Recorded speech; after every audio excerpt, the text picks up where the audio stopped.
Hello everyone, welcome to my channel Maths by Sujit. আজি মই তোমালোকৰ কাৰণে টোটেল 100টা কুৱেশ্যন লৈ আহিছোঁ আসাম পুলিচ কনষ্টেবল এক্সামৰ কাৰণে আৰু যিসকলৰ এতিয়া এক্সাম আছে আসাম পুলিচৰ তোমালোকে এই ভিডিঅ'টো একেবাৰে স্কিপ নকৰাকৈ শেষলৈকে চাবা কাৰণ বহুতখিনি তোমালোকৰ কনচেপ্ট ক্লিয়াৰো হ'ব লগতে প্ৰেক্টিছ আৰু ৰিভিজনো হ'ব ঠিক আছে আৰু মই অলৰেডি আসাম পুলিচৰ কাৰণে বহুতখিনি মেথছৰ মানে ক্লাছ কৰাই থৈছোঁ যিসকলে ভালকৈ ফ'ল' কৰি আহিছে সিহঁতৰ ইমান প্ৰব্লেম নহ'ব ঠিক আছে তো তোমালোকে স্কিপ নকৰাকৈ একেবাৰে ভালকৈ চাবা আজি আৰু টোটেল 100 কুৱেশ্যন কাৰণে মই আজি কি কৰিম 50 to 60 কুৱেশ্যন সলভ কৰাম অকল বাকি কুৱেশ্যনবোৰ মই কাইলৈ তোমালোকক দিনত দিবলৈ ট্ৰাই কৰিম ঠিক আছে কাৰণ বহুতকেইটা কুৱেশ্যন আছে মানে একেবাৰে এনেকৈ ভিডিঅ' বনোৱাটো পচিবল নহয় 100টা কুৱেশ্যন তো সেইকাৰণে মই 50 to 60 কুৱেশ্যন যিমান পাৰোঁ আজি তোমালোকক প্ৰেক্টিছ কৰাম প্ৰথম কুৱেশ্যনটো find the value of n in the equation আমি এনৰ মানটো উলিয়াব লাগে ইয়াৰ পৰা এতিয়া ইয়াত চোৱা ঘাতৰ ওপৰত ঘাত আছে ঘাতৰ ওপৰত ঘাত থাকিলে আমি ঘাতবোৰ কি কৰোঁ পূৰণ কৰোঁ তো 2 আৰু nটো পূৰণ কৰিলে কিমান হ'ব 2n হৈ যাব আৰু এফালে 3 4 গুণ কিমান হ'ব 12 আৰু বেছ সেম হ'লে সমান সাইন থাকিলে ঘাতবোৰো কি হয় সমান হৈ যায় তো 2nটো কাৰ সমান হ'ব 12ৰ মানে 2n ইকুৱেল টু 12 তো nৰ মান কিমান হ'ব 6 হ'ব 2ৰ পৰা 12 হৰণ কৰিলে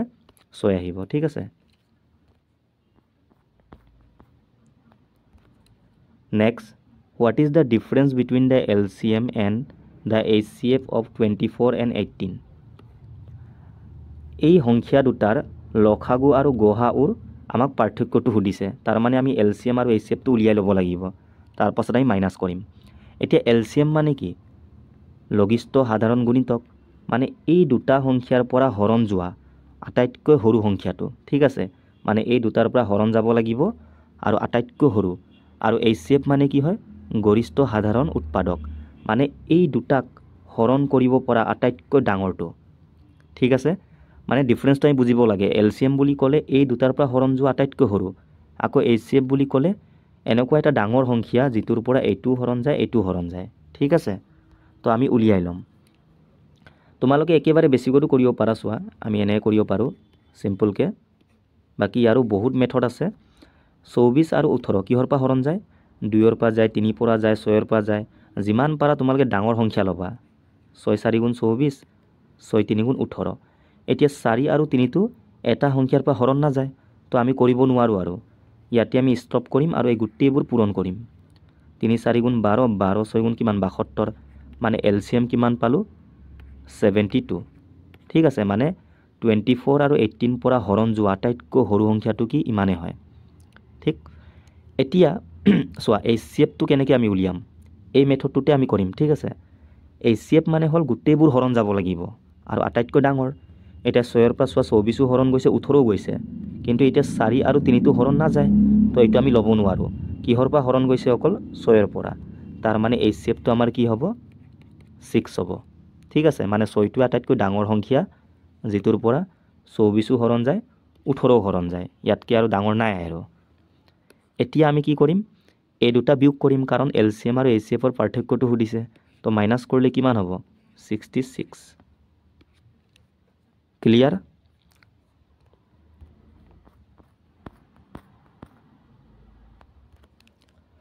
The sum of two numbers is 74. One of the numbers is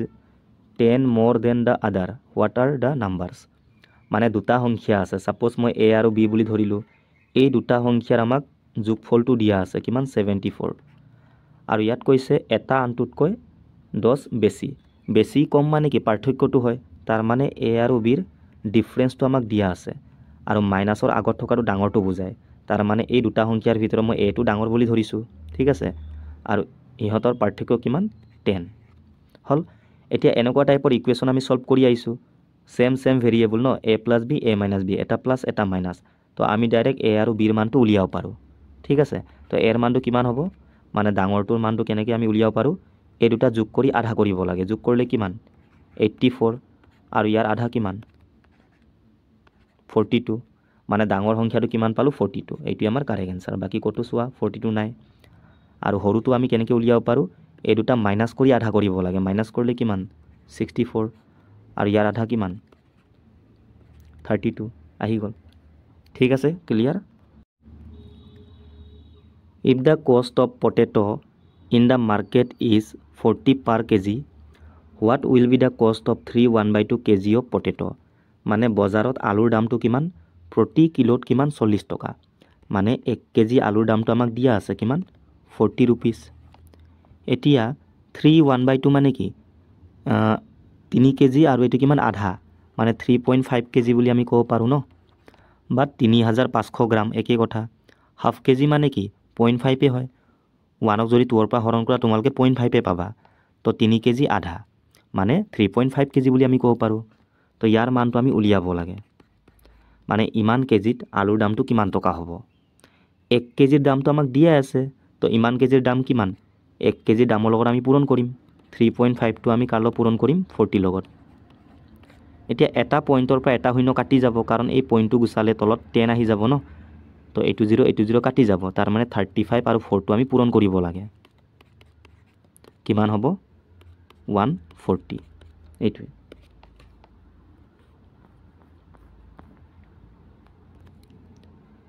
In a school, there are 1000 students, 40% of which are girls and remaining are boys. Find the ratio of boys and girls. মানে এখন বিদ্যালয়ত 1000 জন ছাত্ৰ ছাত্ৰী আছে যাৰ 40% ছোৱালী আৰু বাকী সকল ল'ৰা আৰু ছোৱালীৰ সংখ্যাৰ আমি অনুপাতটো উলিয়াব লাগে চোৱা ইয়াত অনুপাত সুধিছে তো যেতিয়া অনুপাত সুধে বা পাৰ্চেণ্টেজ সুধে একচুৱেল যিটো ভেলু ইয়াৰ একো প্ৰয়োজন নাথাকে আমি এইটো ইউজ কৰিব পাৰোঁ কিন্তু টাইমটো এনে যাব ঠিক আছে ডাইৰেক্ট তোমালোকে পাৰ্চেণ্টেজত যিটো মান দিয়া আছে সেইটো ইউজ কৰিবা ৰেচিঅ' কাৰণে আমাক ল'ৰা আৰু ছোৱালী অনুপাত লাগে ছোৱালী কিমান আছে 40% সদায় টোটেল কিমান 100% থাকে তাৰে ভিতৰত ছোৱালী কিমান 40% তাৰ মানে ল'ৰা কিমান হ'ব 60% 60-40 মিলাই 100 আমাক ল'ৰা আৰু ছোৱালীৰ সুধিছে ছোৱালী আৰু ল'ৰা সোধা নাই আকৌ সেইকাৰণে তোমালোকে কুৱেশ্যনটো ভালকৈ চাবা প্ৰথমত ল'ৰা আছে ল'ৰা কিমান 60% আৰু ছোৱালী কিমান 40% অনুপাত মানে কি আমি কটাকটি কৰিব লাগে পাৰ্চেণ্ট কাটি গ'ল 0 কাটি গ'ল 2 3 গুণ 6 2 2 গুণ 4 3:2 এনেকৈ তোমালোকে চোৱা বহুতে মানে এনেকৈ কৰিব ইয়াৰ প্ৰথমে 40%টো উলিয়াই ল'ব মানে ছোৱালী কিমানজনী আছে তেনেকুৱা আমি কৰিব পাৰোঁ কিন্তু টাইম যাব কৰি চোৱা তোমালোকে 1000 টোটেল ষ্টুডেণ্ট ইয়াৰে ভিতৰত ছোৱালী কিমানজনী 40% তো আমি ছোৱালীৰ সংখ্যাটো উলিয়াই ল'ব পাৰোঁ ছোৱালী কিমানজনী আছে মানে সংখ্যাত 2 শূন্য কাটি গ'ল 4 পূৰণ 100 কিমান 400 ক্লাছত ছোৱালী 400 জনী আছে ল'ৰা কিমান হ'ব টোটেল 1000 পৰা 400টো মাইনাছ কৰা 600 নহ'ব জানো ল'ৰা কিমান 600 আহি গ'ল এতিয়া অনুপাত কিমান ল'ৰা আৰু ছোৱালীৰ 2 শূন্য কাটি গ'ল 2 3 গুণ 6 2 2 গুণ 4 চোৱা 3 2 আহিছে নাই কিন্তু এনেকৈ কৰিব নালাগে ডাইৰেক্ট পাৰ্চেণ্টেজ ভেলুটো ইউজ কৰি তোমালোকে কৰিবা ইজিলি আহি যাব ঠিক আছে ইয়াত আমাক এক্সৰ মানটো দিয়া আছে আমি X raise to the power -2ৰ মানটো উলিয়াব লাগে এক্সৰ মান কিমান দিয়া আছে 3/2 ইয়াৰ ঘাতটো কিমান 2 ইনটু এফালে 2/3 ইয়াৰ ঘাতটো কিমান -4 এতিয়া ইয়াত চোৱা বেছটো চেম নাই ইয়াত 3/2 ইয়াত 2/3 ইয়াক আমি যদি 3/2 বনাওঁ এই ঘাতটো কি হ'ব প্লাছ হৈ যাব মানে মাইনাছত আছে ন তো +4 হৈ যাব যেতিয়াও আমি এই মান দুটাক ৰেচিপ্ৰকেল কৰোঁ মানে তলৰটো ওপৰত ওপৰটো তলত তেতিয়া ঘাতৰ যিটো চাইন এইটো কি চেঞ্জ হৈ যায় ঠিক আছে মানে আমি বেছটো চেম কৰিম ইয়াত কিমান 3/2 স্কুৱেৰ আৰু এফালে কিমান 2/3 আছে ইয়াক মই কি বনাম 3/2 এতিয়া -4টো কি +4 হৈ গ'ল এইটো হ'ল এক্সৰ মানটো এতিয়া বেছ চেম 3/2 আৰু বেছ চেম থাকিলে পূৰণত কি হয় ঘাতবোৰ যোগ হয় তো ইয়াৰ পৰা 3/2টো লিখিব লাগিব আমি আৰু 2 আৰু 4 যোগ কৰিলে কিমান 6 এইটো হ'ল এক্সৰ মান আমাক প্ৰশ্নত এক্সৰ ঘাত -2ৰ মানটো উলিয়াব দিছে তো ইয়াত -2 দিলে আমি ইয়াতো -2 দিব লাগিব ঘাতৰ ওপৰত ঘাত তো আমি পূৰণ কৰিম 3/2 আৰু ঘাত কিমান হ'ব মাইনাছ কাৰণ ইয়াত মাইনাছ আছে ন 6 2 গুণ 12 হ'ল এতিয়া চোৱা এইটো মাইনাছত আহিলে আমি প্লাছত বনাব লাগিব তো 2টো ওপৰত যাব 3টো ক'ত আহিব তলত এতিয়া ঘাতটো কিমান +12 তো এক্সৰ ঘাত -2ৰ মানটো আমি ইমান পালোঁ অপশ্যন চোৱা 2/3 12 এইটো ঠিক আছে ক্লিয়াৰ নেক্সট এইটো সিম্পলিফাই হ'ব লাগে কাৰেক্ট কৰি ল'বা আমি এইটো সলভ কৰি মানটো উলিয়াব লাগে এইটো সিম্পলিফিকেশনৰ কুৱেশ্যন ইয়াত আমি বদমাছৰ নিয়মটো ফলো কৰিব লাগিব এটা বদমাছত প্ৰথমত ব্ৰেকেট আহে বি মানে ব্ৰেকেটটো ইয়াত দিয়া নাই নেক্সট অ মানে কি অফ তাৰ পাছত ডিভাইড নেক্সট মাল্টিপ্লাই এতিয়া অফ আৰু পূৰণ এইটো একেই হয় কিন্তু কুৱেশ্যনত যদি অফ দিয়া থাকে তোমালোকে অফটো প্ৰথমত কৰিব লাগিব তাৰ পাছতে ডিভাইড আহে ন কিন্তু যদি এনেকৈ ডিভাইড আৰু মাল্টিপ্লাই সাইন দিয়া থাকে তো ফাৰ্ষ্ট তোমালোকে ডিভাইডটো কৰিব লাগিব ঠিক আছে বহুতৰ ইয়াত কনফিউজন হয় ইয়াত চোৱা অফ দিয়া আছে তো ফাৰ্ষ্ট আমি অফটোহে কৰিম বহুতে কি কৰে প্ৰথমত ডিভাইড কৰিব 1 আহিব আকৌ 1ৰ লগত 4 পূৰণ কৰি 4 আহিব নেক্সট 4 + 4 8 অপশ্যনত আছে কিন্তু এইটো ৰং ঠিক আছে তো কনফিউজন নহবা আমি প্ৰথমত অফটো কৰিম ন কাৰণ অফৰ পাছতে ডিভাইড আহিব আৰু অফ মানে একচুয়ালি পূৰণে তো আমি প্ৰথমে এইটো পূৰণ কৰিম 4 4 গুণ কিমান 16 আহিব এতিয়া চোৱা 4/16 মানে কি 4/16 বুলি আমি ক'ব পাৰোঁ ন 4/16 4 1 * 4 4 4 * 16 তাৰ মানে এইটো সলভ কৰি আমি কিমান পালোঁ 1/4 এফালে 4 প্লাছ এফালে 1/4 এতিয়া 1ক যদি আমি 4ৰ পৰা ডিভাইড কৰোঁ কিমান আহিব 0.25 তোমালোকে কৰি চোৱা নহ'লে তোমালোকে এইটো যোগ কৰিব পাৰা তলত 4 আছে 4 4 গুণ 16 16ৰ লগত 1 যোগ কৰিলে কিমান 17 17ক যদি 4 পৰা হৰণ কৰা কিমান আহিব 4.25 কৰি চাব পাৰা তোমালোকে 4 4 জাৰ কিমান 16 1 এটা নাযায় পইণ্ট দিম শূন্য আহিলে 4 2 গুণ কিমান 8 10ৰ পৰা 8 গ'লে 2 পইণ্টটো আছে শূন্য এটা আহিব 4 5 গুণ 20 এনেকৈ বা 1ক তোমালোকে 4 পৰা হৰণ কৰিলে 0.25 আহিব এটা 4 লগত এইটো প্লাছ কৰিলে কিমান 4.25 ঠিক আছে এনেকৈ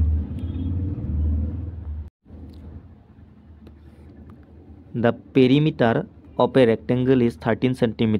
and its width is 2 3/4 cm. What is its length? এটা আয়তৰ পৰিসীমা দিয়া আছে 13 cm আৰু ইয়াৰ প্ৰস্থ এইটো কাৰেক্ট কৰি ল'বা 2 3/4 cm. আমি আয়তৰ দৈৰ্ঘ্যটো উলিয়াব লাগে ৰেক্টেংগুলাৰ পেৰিমিটাৰ মানে কি এই গোটেই বাহুৰ যোগফলটো মানে বাউণ্ডাৰী লেন্থ এইটো হ'ল L এইটো B আৰু বিপৰীত বাহুবোৰ সমান থাকে এইটো L হ'লে এইটো L এইটো B হ'লে এইটো B পৰিসীমাৰ ডাইৰেক্ট ফৰ্মুলা আছে 2 * L + B তোমালোকে এই গোটেই বাহুবোৰ যোগ কৰিবা এইটোৱে পাবা L L দুটা আছে ন 2L B B কিমান 2B এটা দুইটো কমন ল'লে এইটোৱে আহিব ন L + B ঠিক আছে এইটো ইয়াৰ মান কিমান 13 cm দিয়া আছে আৰু আমাক উইথ দিয়া আছে উইথ মানে কি প্ৰস্থ কিমান 2 3/4 ইয়াক আমি ঠিক কৰিব লাগিব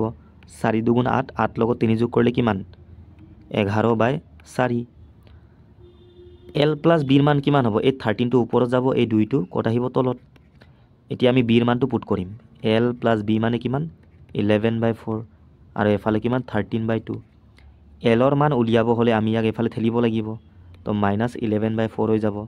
ঠিক আছে এইটো সলভ কৰিলে আমাৰ এনসাৰ আহিব এতিয়া ইয়াত 4 ইয়াত 2 ইয়াকো মই 4 বনাব পাৰোঁ 2 পূৰণ কৰি তো তলত কিমান 4 আহিব আৰু ওপৰত 13 2 গুণ কিমান 26 ইয়াৰ পৰা আমি 11 মাইনাছ কৰিম কিমান 15 এইটো আমাৰ এনসাৰটো কিন্তু অপশ্যনত চোৱা মিক্সত দিয়া আছে তো 4 পৰা 15 কেইবাৰ যাব 3 বাৰ 4 3 গুণ 12 আৰু কিমান থাকিলে 3 3 3/4 এইটো বিটো আমাৰ কাৰেক্ট এনসাৰ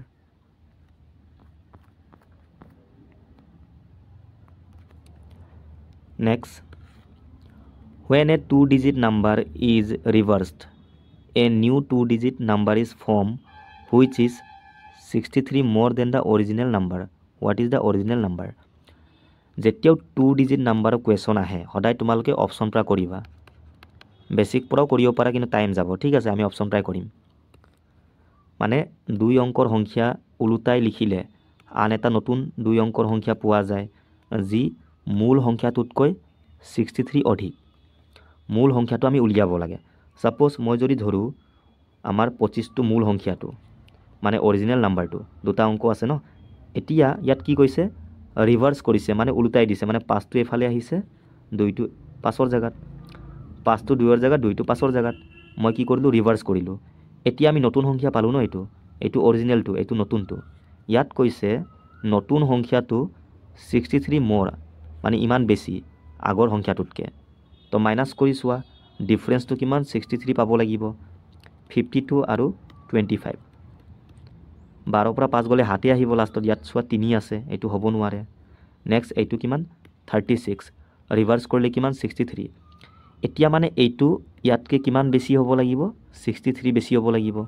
তো মাইনাছ কৰিলে ইমান আহিব জানো, নাহে, এইটো নহয়। নেক্সট 28, ৰিভাৰ্চ কৰিলে কিমান 82 হ'ব, মাইনাছ কৰি চোৱা, লাষ্টত 4 আহিব ন, 12 পৰা 8 গ'লে, এইটো নহয়। নেক্সট কিমান 29 আছে, ৰিভাৰ্চ কৰিলে কিমান 92। এতিয়া এইটো মাইনাছ কৰি চোৱা, 63 আহি গ'ল ন, মিলিছে। তাৰমানে অৰিজিনেল নাম্বাৰটো কি হ'ব 29। ঠিক আছে, ক্লিয়াৰ এনেকৈ। তো তোমালোকে অপশ্যন পৰা চেক কৰিব পাৰা, এইটো অৰিজিনেলটো মানে ৰিভাৰ্চ কৰাৰ পাছত কিমান 92 হ'ব। এতিয়া চোৱা ইয়াতকৈ এইটো কিমান বেছি 63, আৰু এইটোৱে আমাক কৈছে ন ইমান বেছি হ'ব লাগিব অৰিজিনেল নাম্বাৰটোতকৈ এতিয়াৰটো। ঠিক আছে, clear.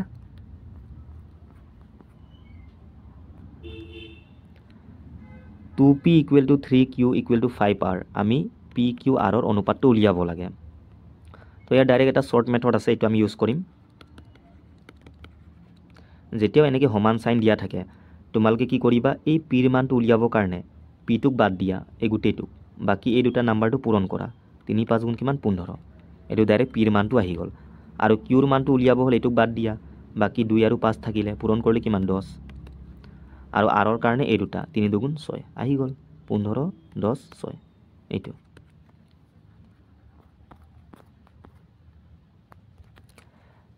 The value of this, ইয়াৰ মানটো উলিয়াব লাগে। তো ফাৰ্ষ্ট আমি ব্ৰেকেটটো সলভ কৰিম।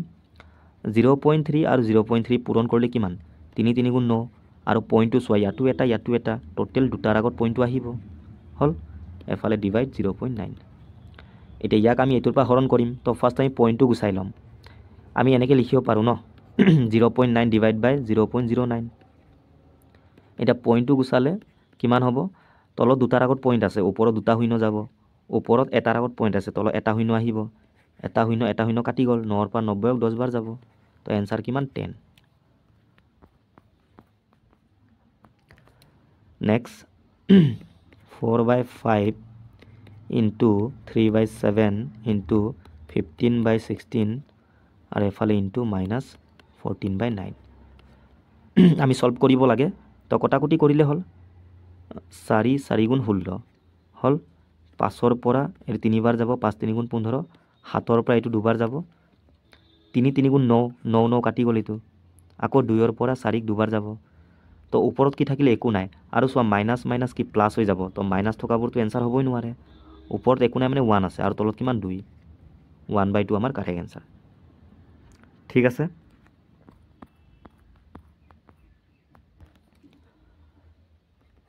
আমি এইকেইটাৰ স্কোৱাৰ ৰুটটো ওলাই কিনি যোগ কৰিব লাগিব। এতিয়া চোৱা, ৰুট 0.04, 4ৰ বৰ্গমূল কিমান 2, 2 2 গুণ 4, আৰু পইণ্টটো দুটাৰ আগত আছে, এটাৰ আগত আহি যাব, প্লাছ 144ৰ বৰ্গমূল কিমান 12, 12 যাৰ কিমান 144, পইণ্টটো দুটাৰ আগত থাকিলে এটাৰ আগত আহিব, মানে হাফ কৰি দিব লাগে। 169, ইয়াৰ বৰ্গমূল কিমান 13, পইণ্ট দুটাৰ আগত আছে, এটাৰ আগত আহিব, প্লাছ 9ৰ কিমান 3 হয়, এতিয়া পইণ্টটো চোৱা 4টাৰ আগত আছে, তো দুটাৰ আগত আহিব এনেকৈ। এতিয়া এইকেইটা আমি যোগ কৰিম, 0.2 1.2, পইণ্টটো সমানকৈ পাতিব লাগে, 0.03 হ'ল 2.73, এইটোৱে।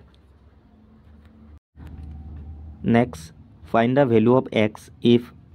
দিছ ইকুৱেল টু দিছ। আমাক এইটো দিয়া আছে x/25 equal to 196 divided by X. ইয়াৰ পৰা আমি এক্সৰ মানটো উলিয়াব লাগে। তো আমি ক্ৰছ মাল্টিপ্লাই কৰিব পাৰোঁ, এক্স কিমান x², এই দুটা পূৰণ কৰিব নালাগে, টাইম যাব ন, 25 ইনটু 196 এনেকৈ লিখি থোৱা। এতিয়া এক্সৰ মান উলিয়াব হ'লে স্কোৱাৰটো আমি গুচাব লাগিব, আৰু স্কোৱাৰ গুচোৱাৰ লগে লগে এইফালে আমি বৰ্গমূল ল'ব লাগিব। 25ৰ বৰ্গমূল কিমান 5, 5 5 যাৰ কিমান 25, আৰু 196ৰ কিমান 14,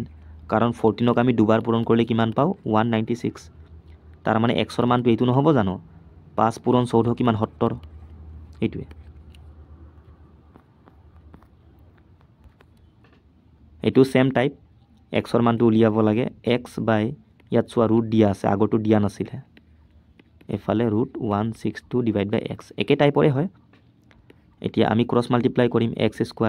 ইয়াতো ৰুট ৰুটটো আমি লিখিব পাৰোঁ 128 × 162। এতিয়া চোৱা ৰুট মানে কি বৰ্গমূলে হয়। তো ফাৰ্ষ্ট আমি ইয়াৰ বৰ্গমূলটো উলিয়াই ল'ম, পাছত আমি এক্সৰ মানটো উলিয়াম, ঠিক আছে। এতিয়া 128ত ডাইৰেক্ট আমি বৰ্গমূলটো উলিয়াব নোৱাৰোঁ। আগৰ কুৱেশ্যনটোত কি আছিলে 25 আছিলে আৰু এইফালে 196, ডাইৰেক্ট আমি বৰ্গমূলটো গম পাওঁ ইয়াৰ। এইকেইটা পাৰফেক্ট স্কোৱাৰ নাম্বাৰ, ডাইৰেক্ট আমি বৰ্গমূলটো উলিয়াব পাৰোঁ।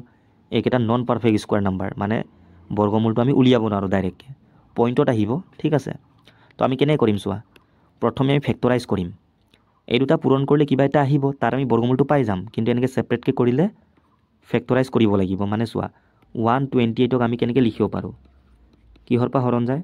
4 পৰা যাব, 4 3 × 12, 4 2 × 8, আকৌ 32 মানে কি 16 পূৰণ 2, এনেকৈ লিখিব পাৰোঁ ন আমি। মানে 4 পূৰণ 16 পূৰণ 2, এইটো পূৰণ কৰিলে এইটোৱে আহিব। আৰু এইটো চোৱা 2 8 × 16, 2 1 × 2, 2 লগত যদি মই এইটো পূৰণ কৰোঁ এইটো পাম। এতিয়া আমি বৰ্গমূলটো উলিয়াব পাৰিম। চোৱা 4 বৰ্গমূল কিমান 2, 2 2 × 4, 16 কিমান 4, আৰু ইয়াতো এটা 2 আছে, ইয়াতো এটা 2, মানে এইটো 4 নহয় জানো। ইয়াৰ বৰ্গমূল কিমান 2, আৰু ইয়াৰ কিমান 9, আহি গ'ল ন। এইটো কাৰ মান এক্স স্কুৱেৰৰ মান, এক্সৰ মান নহয় আকৌ। এক্স স্কুৱেৰৰ মানটো আমি পালোঁ কিমান, এইটো 2 পূৰণ 4 পূৰণ 2 পূৰণ 9, পূৰণো কৰিব পাৰা, এনেকৈ থ'লে হ'ল। এতিয়া আমাক লাগে এক্সৰ মানহে, তো স্কুৱাৰ গুচোৱাৰ লগে লগে আকৌ ইয়াৰ বৰ্গমূলটো আমি ল'ব লাগিব ন এইফালে। তো 2 দুটা আছে, বৰ্গমূল কিমান 2 হ'ব, 2 দুটাৰ পৰা এটা আহি যাব। 4 মানে কি 2 দুটা সোমাই আছে, ইয়াৰ পৰা এটা 2 আহিব। 9 মানে কি 3, এইটোহে এক্সৰ মানটো হ'ব। কাৰণ এক্স স্কুৱাৰৰ মান এইটো, এক্সৰ মান উলিয়াবৰ কাৰণে আকৌ ইয়াৰ বৰ্গমূল ল'ব লাগিব ন। তো 3 2 × 6, 6 2 × 12, তো 12 আমাৰ কাৰেক্ট এনচাৰ। চোৱা অপশ্যনত ইয়াৰ পূৰণফলো দিয়া আছে, 2 4 × 8, 8 2 × কিমান 16, 16 লগত 9টো পূৰণ কৰি চোৱা 144 আহিব। বহুতে এইটো টিক কৰি আহিব, কিন্তু এইটো এক্স স্কুৱাৰৰ মানহে হয় 144টো, এক্সৰ মান কিমান 12 হৈ যাব। ক্লিয়াৰ। নেক্সট এইটো হ'ল তোমালোকৰ প্ৰবেবিলিটিৰ কুৱেশ্যন, মানে সম্ভাৱিতাৰ। ইয়াৰ ওপৰত আমি কুৱেশ্যন কৰোৱা নাছিলোঁ, সেইকাৰণে মই লৈ আহিছোঁ। যিকোনো ঘটনা বা ইভেণ্টৰ আমি সম্ভাৱিতা কেনেকৈ উলিয়াব পাৰোঁ, প্ৰবেবিলিটি অফ এনি ইভেণ্ট, এনেকৈ লিখোঁ আমি শ্বৰ্টত। পি মানে প্ৰবেবিলিটি, ই মানে ইভেণ্ট। যিকোনো ঘটনা হ'ব পাৰে, তোমালোকক কইন্সৰ দিব পাৰে, টাছৰ দিব পাৰে, টাছ পাত্তি, বা নাম্বাৰৰ দিব পাৰে, বা ডাইচৰ দিব পাৰে, ঠিক আছে। এনেকৈ ওপৰত আমি লিখিম ফেভাৰেবল আউটকামছ, আৰু তলত টোটেল আউটকামছ, এইটোৱে। এতিয়া ইয়াত চোৱা টোটেল আউটকামছ মানে এইটো, কেইটা নাম্বাৰ দিয়া আছে 1 পৰা 15, তো টোটেল কেইটা 15টা নাম্বাৰ আছে। আমাক কৈছে 4ৰ মাল্টিপুলৰ প্ৰবেবিলিটি উলিয়াব লাগে এই নাম্বাৰৰ ভিতৰত, 4 মানে মাল্টিপুল থকা সংখ্যাৰ। তো 4 মাল্টিপুল বুলি ক'লে প্ৰথমটো 4 হ'ব, নেক্সট 8 হ'ব, নেক্সট 12 হ'ব, 16টো ল'ব নোৱাৰোঁ কাৰণ 15 পাছত আহিব ন। তো টোটেল কেইটা আছে 4 মাল্টিপুল 3টা, তো এইটো আমি ওপৰত লিখিম। মানে যাৰ বিষয়ে সুধিছে ন, সেইটোকে আমি ফেভাৰেবল আউটকামছ বুলি কওঁ, ঠিক আছে। তো 3 1 × 3, 3 5 × 15, মানে 1/5 আমাৰ কাৰেক্ট এনচাৰ, চিম্পল। এইটো চেম প্ৰবেবিলিটিৰ question. A die is mark with 1 1 2 2 4 4 respectively on its 6 faces. ডাইচৰ টোটেল 6টা ফেচ থাকে, সেই 6টা ফেচত কি কি নাম্বাৰ আছে এইটো আমাক দিয়া আছে 1 1 2 2 4 4, এনেকৈ। The probability that 2 will fetch up on a single throw' of the dice, মানে যেতিয়া ডাইচটো আমি এবাৰ থ্ৰ' কৰিম, এবাৰ কি প্ৰক্ষেপ কৰিম, তেতিয়া এই 2 নাম্বাৰটো ওলোৱাৰ মানে সম্ভাৱিতা কিমান। তো টোটেল কেইটা নাম্বাৰ আছে 6টা, এইটো আমি তলত লিখিম। এতিয়া চোৱা ইয়াত 2 দুটা আছে, যেতিয়া আমি এবাৰ থ্ৰ' কৰিম এইটো 2 আহিব পাৰে বা এইটো আহিব পাৰে, দুটাৰ ভিতৰত যিকোনো এটা আহিব পাৰে। তো সম্ভাৱিতা কিমান 2 হ'ব, কাৰণ দুটা 2 আছে ন, ঠিক আছে এনেকৈ। তো এইটো কিমান 1/3 নহ'ব জানো কটাকটি কৰিলে, এইটোৱে। এইটো হ'ল তোমালোকৰ ত্ৰিগোণমেট্ৰি চেপ্টাৰৰ কুৱেশ্যন। কছ এৰ মান আমাক দিয়া আছে, আমি চেক এৰ মানটো উলিয়াব লাগে। তোমালোকে মনত থবা ছাইনৰ যিটো ওলোটা সেইটো কি হয়, ছাইন থিটা ইকুৱেল টু কছেক থিটা, মানে 1/cosec থিটা। কাৰণ ছাইনৰ ওলোটা কি হয় কছেক, সেইকাৰণে ছাইনৰ মানটো 1/cosec হয়, বা কছেকৰ মান 1/sin হ'ব, ওলোটাই দিলে হ'ল, এইটো ইয়াত যাব এইটো ইয়াত। আৰু কছৰ ওলোটা কি হয় চেক, সেইকাৰণে 1/sec লিখোঁ আমি, ঠিক আছে। আৰু টেনৰ ওলোটা কি হয় কট, মানে 1/cot, এইটো মনত থবা তোমালোকে। এতিয়া ইয়াত চোৱা কছৰ মান দিয়া আছে, আমাক চেকৰ মান সুধিছে, তো জাষ্ট ইয়াৰ ওলোটা ন, 1/4টো কি 4/1 মানে 4 হৈ যাব এইটোৱে 4/1 মানে কি 4 আৰু 1টো লিখি লাভ নাই এইটো তোমালোকৰ ট্ৰিগোনোমেট্ৰি চেপ্টাৰৰ কুৱেশ্যন ইয়াৰ পৰা এক্সামত অহাৰ চান্স নাই আগতো অহা নাই বাট আমি বেছিক কুৱেশ্যনবোৰ জানি থোৱাটো আমাৰ কাৰণে ভাল আৰু এই কুৱেশ্যনটোৰ কাৰণে আমাক টেবুলটো লাগিব টেবুলটো আমি নিজেও বনাব পাৰোঁ 0 ডিগ্ৰী থাকে 30 থাকে 45 60 আৰু 90 এইকেইটা তো আমি সাইনৰ মানটো উলিয়াই ল'ম সাইন আৰু কস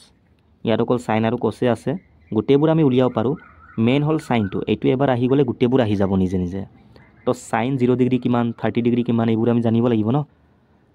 1 2 3 4 5 তো প্ৰথমে তোমালৈ কি কৰিবা 0 পৰা লিখিবা 0 1 2 3 4 এনেকৈ পাঁচটা হ'ল গোটেইকেইটা 4ৰ পৰা ডিভাইড কৰিবা ঠিক আছে এটা কটাকটি যায় যদি আমি কটাকটি কৰিম 4 পৰা 4ক একবাৰ যাব 2 1 গুণ 2 2 2 গুণ 4 এইটো কিমান শূন্য মানে 0 1/4 1/2 3/4 1 পালোঁ এতিয়া আমি বৰ্গমূল ল'ব লাগে শূন্যৰ বৰ্গমূল কিমান শূন্য তো আহি গ'ল সাইন 0 ডিগ্ৰী মান 0 1/4 ইয়াৰ বৰ্গমূল কিমান 1ৰ কিমান 1 হ'ব আৰু 4 কিমান 2 2 2 গুণ 4 এনেকৈ 1ৰ বৰ্গমূল কিমান 1 তলত চোৱা 2 আছে ইয়াৰ বৰ্গমূলটো আমি উলিয়াব নোৱাৰোঁ সেইকাৰণে ৰুটত থাকি যাব 3ৰ কিমান ৰুট 3 আৰু তলত 4 ইয়াৰ কিমান 2 আৰু 1ৰ কিমান 1 তো এইটো হ'ল আমাৰ সাইনৰ মানটো আহি গ'ল এতিয়া কছৰ মান কি জাষ্ট ৰিভাৰ্ছ কৰা এই একেবাৰে শেষৰ পৰা 1টো আগত আহিব নেক্সট কিমান ৰুট 3/2 নেক্সট 1/√2 নেক্সট কিমান 1/2 আৰু নেক্সট শূন্য আহি গ'ল এনেকৈ চিম্পল এইটোৱে এটা পুট কৰিলে হ'ল বাকী 10ৰ মানটো তোমালোকে উলিয়াব পাৰা 10 মানে কি 10ৰ ফৰ্মুলা এটা আছে সাইন বাই কছ তো 10 0 কিমান সাইনৰ মানটো শূন্য সাইন বাই কছ কছ মানে 1 শূন্যক 1ৰ পৰা হৰণ কৰিলে শূন্য এনেকৈ এইটোক এইটোৰ পৰা ডিভাইড কৰিলে 10ৰ মানবোৰ আহি যাব ঠিক আছে হ'ল এতিয়া আমি পুট কৰিম ইয়াত চোৱা সাইন 60 মানে কিমান ৰুট 3/2 ইয়াৰ মানটো ইনটু কছ 30 মানে কিমান ৰুট 3/2 প্লাছ সাইন 30 মানে কিমান 1/2 ইনটু কছ 60 মানে কিমান এইটো কিমান আছিলে এইটো 1/2 ঠিক আছে 1/2 হয় এইটো 1/2 আছিলে আৰু ইয়াত ডাইৰেক্ট ফৰ্মুলাও আছে বাট তোমালোকে এনেকৈ ভেলুকেইটা পুটিং কৰিও কৰিব পাৰা হ'ল এতিয়া চোৱা এইটো ৰুট 3 কিমান 3 হৈ যাব কাৰণ ৰুট 9 মানে কি 3 নহয় জানো 2 2 গুণ 4 প্লাছ এইফালে 1 গুণ 1 আৰু 2 2 গুণ 4 4 4 লসাগুটো কিমান 4 আহিব ওপৰত 3 যোগ 1 কিমান 4 হ'ব তো 4ক 4ৰ পৰা হৰণ কৰিলে 1 আহিব এইটো আমাৰ কাৰেক্ট এনচাৰ ঠিক আছে ক্লিয়াৰ এনেকৈ find the area of the circle হুজ চাৰ্কুমফাৰেঞ্চ ইজ 22 চেণ্টিমিটাৰ বৃত্তৰ কালিটো আমি উলিয়াব লাগে আৰু ইয়াৰ পৰিধি দিয়া আছে কিমান 22 চেণ্টিমিটাৰ মানে পৰিসীমা দিয়া আছে তো বৃত্তৰ পৰিসীমা কিমান 2πr এইটো 22 দিয়া আছে ইয়াৰ পৰা আমি আৰৰ মানটো উলিয়াই ল'ম বৃত্তৰ যিটো এৰিয়া কালিটো কিমান πr স্কোৱাৰ ঠিক আছে ইয়াত চোৱা 2 × π মানে কিমান 22/7 ইনটু r এফালে 22 কাটি যাব তো ইয়াত কিমান থাকিলে 2r/7 = 1 তো আৰৰ মানটো লাগে আমাক ক্ৰছ মাল্টিপ্লাই কৰিলে হ'ল এই 2টো ইয়াত আহি যাব তলত 7টো ইয়াত তো আৰৰ মান কিমান 7/2 কাৰণ 7টো ইয়াত যাব 2টো ইয়াত আহি গ'ল ন এতিয়া ইয়াত পুট কৰিলে হ'ল 22/7 r মানে কিমান 7/2 × 7/2 কাৰণ স্কোৱাৰ আছে ন দুবাৰ পূৰণ কৰিম আৰক হ'ল 7 কাটি গ'ল 2 পৰা এইটো 11 বাৰ যাব 77/2 আহিলে তো হৰণ কৰিলে পইণ্টত আহিব এইটোৱে আছে চোৱা ইয়াৰ আধা ইয়াক 2ৰ পৰা হৰণ কৰিবা ইমানেই আহিব ঠিক আছে 15129ৰ আমি বৰ্গমূলটো উলিয়াব লাগে এনেকৈ ডাঙৰ নাম্বাৰৰ বৰ্গমূল আহিলে আমি কেনেকৈ কৰিব পাৰোঁ ইয়াৰো শ্বৰ্ট মেথড আছে আমি শিকিছিলোঁ আকৌ এবাৰ আমি চাই ল'ম যেতিয়াও এনেকৈ বৰ্গমূল উলিয়াব দিয়ে সদায় তোমালোকে শেষৰ পৰা 2টা অংক ল'বা লাষ্টৰ পৰা 2টা ডিজিট বাকী আগত যিমান থাকে মতলব নাই সদায় লাষ্টৰ পৰা 2টা ল'ব লাগে এতিয়া এই 9টো আমি চাব লাগে মানে কোনটো নাম্বাৰক আমি স্কোৱাৰ কৰিলে লাষ্টত 9 পাম এটা 3 স্কোৱাৰ মানে 9 আহিছে ন আৰু এটা 7 স্কোৱাৰ মানে 49 ইয়াতো চোৱা 9 আহে 1ৰ পৰা 9 লৈকে চাবা ঠিক আছে তো 7 স্কোৱাৰ কৰিলেও 9 আহে 3 স্কোৱাৰ কৰিলেও 9 আহে মানে 3 নহ'লে 7 মানে ইয়াৰ যিটো বৰ্গমূল আহিব ন তাৰ লাষ্টত 3 নহ'লে 7 থাকিব 3 নহ'লে 7 এইটো এনচাৰ হ'ব নোৱাৰে এইটো নোৱাৰে এতিয়া চোৱা ষ্টাৰ্টিঙততো আমি গম পালোঁ আৰু 12টো আহিবই কেনেকৈ গম পালোঁ এইটো চোৱা মানে এই 151টো চাবলৈ কোনটো নাম্বাৰক আমি স্কোৱাৰ কৰিলে ইয়াৰ ওচৰ আহিব 12ক যদি কৰোঁ কিমান 144 ইয়াতকৈ কম আৰু ওচৰত 13ক যদি কৰোঁ কিমান 169 এইটো বেছি হৈ গ'ল ন তো এইটো আমি ল'ব নোৱাৰোঁ সেইকাৰণে ইয়াত 12 আহি গ'ল এতিয়া এই 3 আৰু 7টোৰ ভিতৰত কোনটো ল'ম এইটোহে আমি জানিব লাগিব হয় নে নহয় কাৰণ এই দুটাৰ পৰা এটা আমি গম পাই গ'লে আমাৰ এনচাৰটো আহি যাব এতিয়া তোমালোকে কি কৰিবা এই 12ৰ পাছত নেক্সট নাম্বাৰ কি 13 আহে জাষ্ট পূৰণ কৰিবা 12 13 পূৰণ কৰিলে কিমান 12 3 গুণ কিমান 36 3 থাকিলে 12 গুণ 12 আৰু 3 কিমান 15 মানে 156 এতিয়া এই নাম্বাৰটোতকৈ ওপৰৰ নাম্বাৰটো সৰু নে ডাঙৰ ইয়াতকৈ এইটো সৰু হ'লে সৰুটো ল'ব লাগে বাছ ইমানে এইটোৱে আমাৰ কাৰেক্ট এনচাৰ যদি 156তকৈ এইটো ডাঙৰ হয় তো ডাঙৰটো ল'ম আমি ঠিক আছে এনেকৈ ক্লিয়াৰ জাষ্ট মানে এক্সপ্লেইন কৰিছোঁ ন সেইকাৰণে টাইম লাগিছে বাকী এক্সামত তোমালোকে সোনকালে কৰিব পাৰিবা দুটা লৈ কিনি এইটো 3 স্কোৱাৰ কৰিলে আহিব আৰু 7 আহিব তো এনচাৰ এইটো হ'ব নোৱাৰে ষ্টাৰ্টিঙতো 12 আহিবই এতিয়া 12ৰ নেক্সট নাম্বাৰ 13 পূৰণ কৰিলে কিমান 156 ইয়াতকৈ এইটো সৰু তো সৰুটো ল'ম আহি গ'ল ন এনেকৈ The ratio of the radii of two circle is 3:5. The ratio of the areas of the circle. দুটা বৃত্তৰ ব্যাসাৰ্ধ অনুপাত দিয়া আছে সাপোজ এটা R1 এটা R2 কিমান 3:5 দুটা বৃত্তৰ কাৰণে R1 R2 লৈছোঁ বেলেগ বেলেগ হ'ব ন ব্যাসাৰ্ধটো বৃত্ত দুটাৰ কালিৰ অনুপাতটো উলিয়াব লাগে বৃত্তৰ কালি কিমান পাই R স্কোৱাৰ তো এটা পাই R1 স্কোৱাৰ হ'ব এটা কি পাই R2 স্কোৱাৰ ইয়াৰে অনুপাতটো আমি উলিয়াব লাগে তো পাই কাটিয়ে যাব তাৰ মানে R1 R2ক আমি স্কোৱাৰ কৰিলে পাই যাম 3 স্কোৱাৰ মানে 9 5ৰ স্কোৱাৰ কিমান 25 এইটোৱে নেক্সট এইটো হ'ল কম্পাউণ্ড ইণ্টাৰেষ্টৰ কুৱেশ্যন মানে চক্ৰবৃদ্ধি সুতৰ বহুত important the total interest accrued on a principal of 1000 over 1 year at a compound interest of 10% per annum compounded 6 monthly মানে হাফ ইয়াৰলি বেচিছত আমি উলিয়াব লাগে যেতিয়াও 6 মান্থলি দিয়া থাকে টাইমটো তোমালোকে দুগুণ কৰিবা ইয়াত টাইম কিমান 1 year তো 2 বছৰ হৈ যাব আৰু ৰেটটো সদায় আধা কৰিব লাগে 5% এনেকৈ কিয় কৰা হয়তো আমি জানিব লাগিব চোৱা 1 year মানে কি 12 মাহৰ ভিতৰত 6 মাহ কেইটা আছে দুটা সেইকাৰণে 2 বছৰ হ'ল আৰু ৰেট সদায় পাৰ এনামত দিয়া থাকে মানে বছৰত এবছৰত 10% হ'লে আধা বছৰত কিমান 5% এনেকৈ কাৰণ হাফ ইয়াৰলি ন আৰু প্ৰিন্সিপাল দিয়া আছে 1000 আমি কম্পাউণ্ড ইণ্টাৰেষ্টটো উলিয়াব লাগে কম্পাউণ্ড ইণ্টাৰেষ্ট মানে কি হয় ছাকচেছিভে হয় তো ইয়াৰ ফৰ্মুলাটো আমি ইউজ কৰিব পাৰোঁ ডাইৰেক্ট a + b + ab/100 কাৰণ 2 বছৰ দিয়া আছে ন 2 বছৰৰ বাবে এইটো ফৰ্মুলাটো ৰেটটো ইয়াত পুট কৰিলে ডাইৰেক্ট কম্পাউণ্ড ইণ্টাৰেষ্টটো আহি যাব পাৰ্চেণ্টেজত ঠিক আছে a মানে কিমান 5 b মানে 5 প্লাছ a * b মানে 25/100 এইটো মানে কি 0.25 নহ'ব জানো 10 + 0.25 মানে কি হ'ব 10.25% আহি গ'ল কম্পাউণ্ড ইণ্টাৰেষ্ট আহি গ'ল এটা টকাত আমি উলিয়াব লাগিব মূলধন কিমান দিয়া আছে 1000 ইয়াৰ কিমান পাৰ্চেণ্ট 10.25% পইণ্টটো গুচালে তলত দুটা শূন্য আহিব তিনিটা শূন্য কাটি গ'ল ওপৰত কিমান থাকিলে 1025 তলত কিমান 10 তো এটাৰ আগত পইণ্টটো আহিব এইটো এনচাৰটো আহি গ'ল ন এনেকৈ ঠিক আছে ক্লিয়াৰ ফৰ্মুলাও ইউজ কৰিব পাৰা বাট আমি এনেকৈ ডাইৰেক্ট কৰিব পাৰোঁ আৰু তোমালোকে চোৱা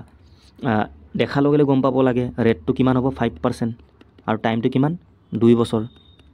তো ছাকচেছিভ ফৰ্মুলাত যদি মই 5% পুট কৰোঁ কিমান 5 + 5 + 25/100 মানে 10.25% তো ডাইৰেক্ট আমি 1000ৰ 10.25%টো উলিয়াই দিলে এইটো পাই যাম এনেকৈ আমি ডাইৰেক্ট কৰিব পাৰোঁ the sum of the odd numbers 1 3 5 up to 25 terms মানে 1 3 5 এই অযুগ্ম সংখ্যাবোৰৰ টোটেল 25টা পদলৈ আমি যোগফলটো উলিয়াব লাগে মানে টোটেল কেইটা টাৰ্মছলৈকে 25টা 25 সংখ্যা কোৱা নাই 25টা পদলৈ ঠিক আছে এতিয়া অযুগ্ম সংখ্যাৰ যোগফলৰ আমাৰ কনচেপ্ট এটা আছে আমি শিকিছিলোঁ সেইটো আমি জানিব লাগে নহ'লে বহুত টাইম যাব চোৱা 1 আছে 3 আছে 5 আকৌ নেক্সট 7 আহিব নেক্সট 9 এনেকৈ কৰি টোটেল 25টা পদ ল'ম আমি 1 2 3 4 5 6 লিখোঁতে আমাৰ বহুত টাইম যাব ন তো আমি ইয়াত শ্বৰ্ট মেথডটো ইউজ কৰিম প্ৰথম দুটা অযুগ্ম সংখ্যা বুলি ক'লে কিমান 1 আৰু 3 ইয়াৰ যোগফল কিমান 4 প্ৰথম তিনিটা অযুগ্ম সংখ্যা ক'লে 1 3 5 ইয়াৰ যোগফল কিমান 9 তোমালোকে ভালকৈ চোৱা ইয়াত সংখ্যা কেইটা দুটা যদি মই এই 2ৰ বৰ্গ কৰোঁ এইটো পাম ইয়াত 3টা আছে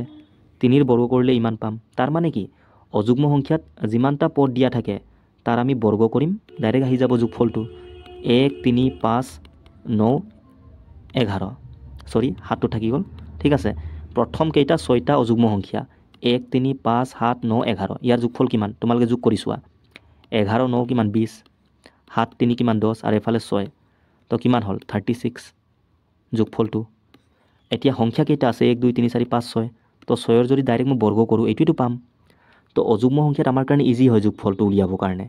যিমানটা পদ দিয়া থাকে তাৰ বৰ্গ কৰিলে আমি ডাইৰেক্ট যোগফলটো পাম ন তো ইয়াতো চোৱা টোটেল 25টা পদ কৈছে আৰু অযুগ্ম তো ডাইৰেক্ট আমি 25ৰ কি কৰিম বৰ্গ কৰিম সংখ্যা 25টা ল'ব লাগে ন 625 আহি গ'ল ন এনেকৈ ঠিক আছে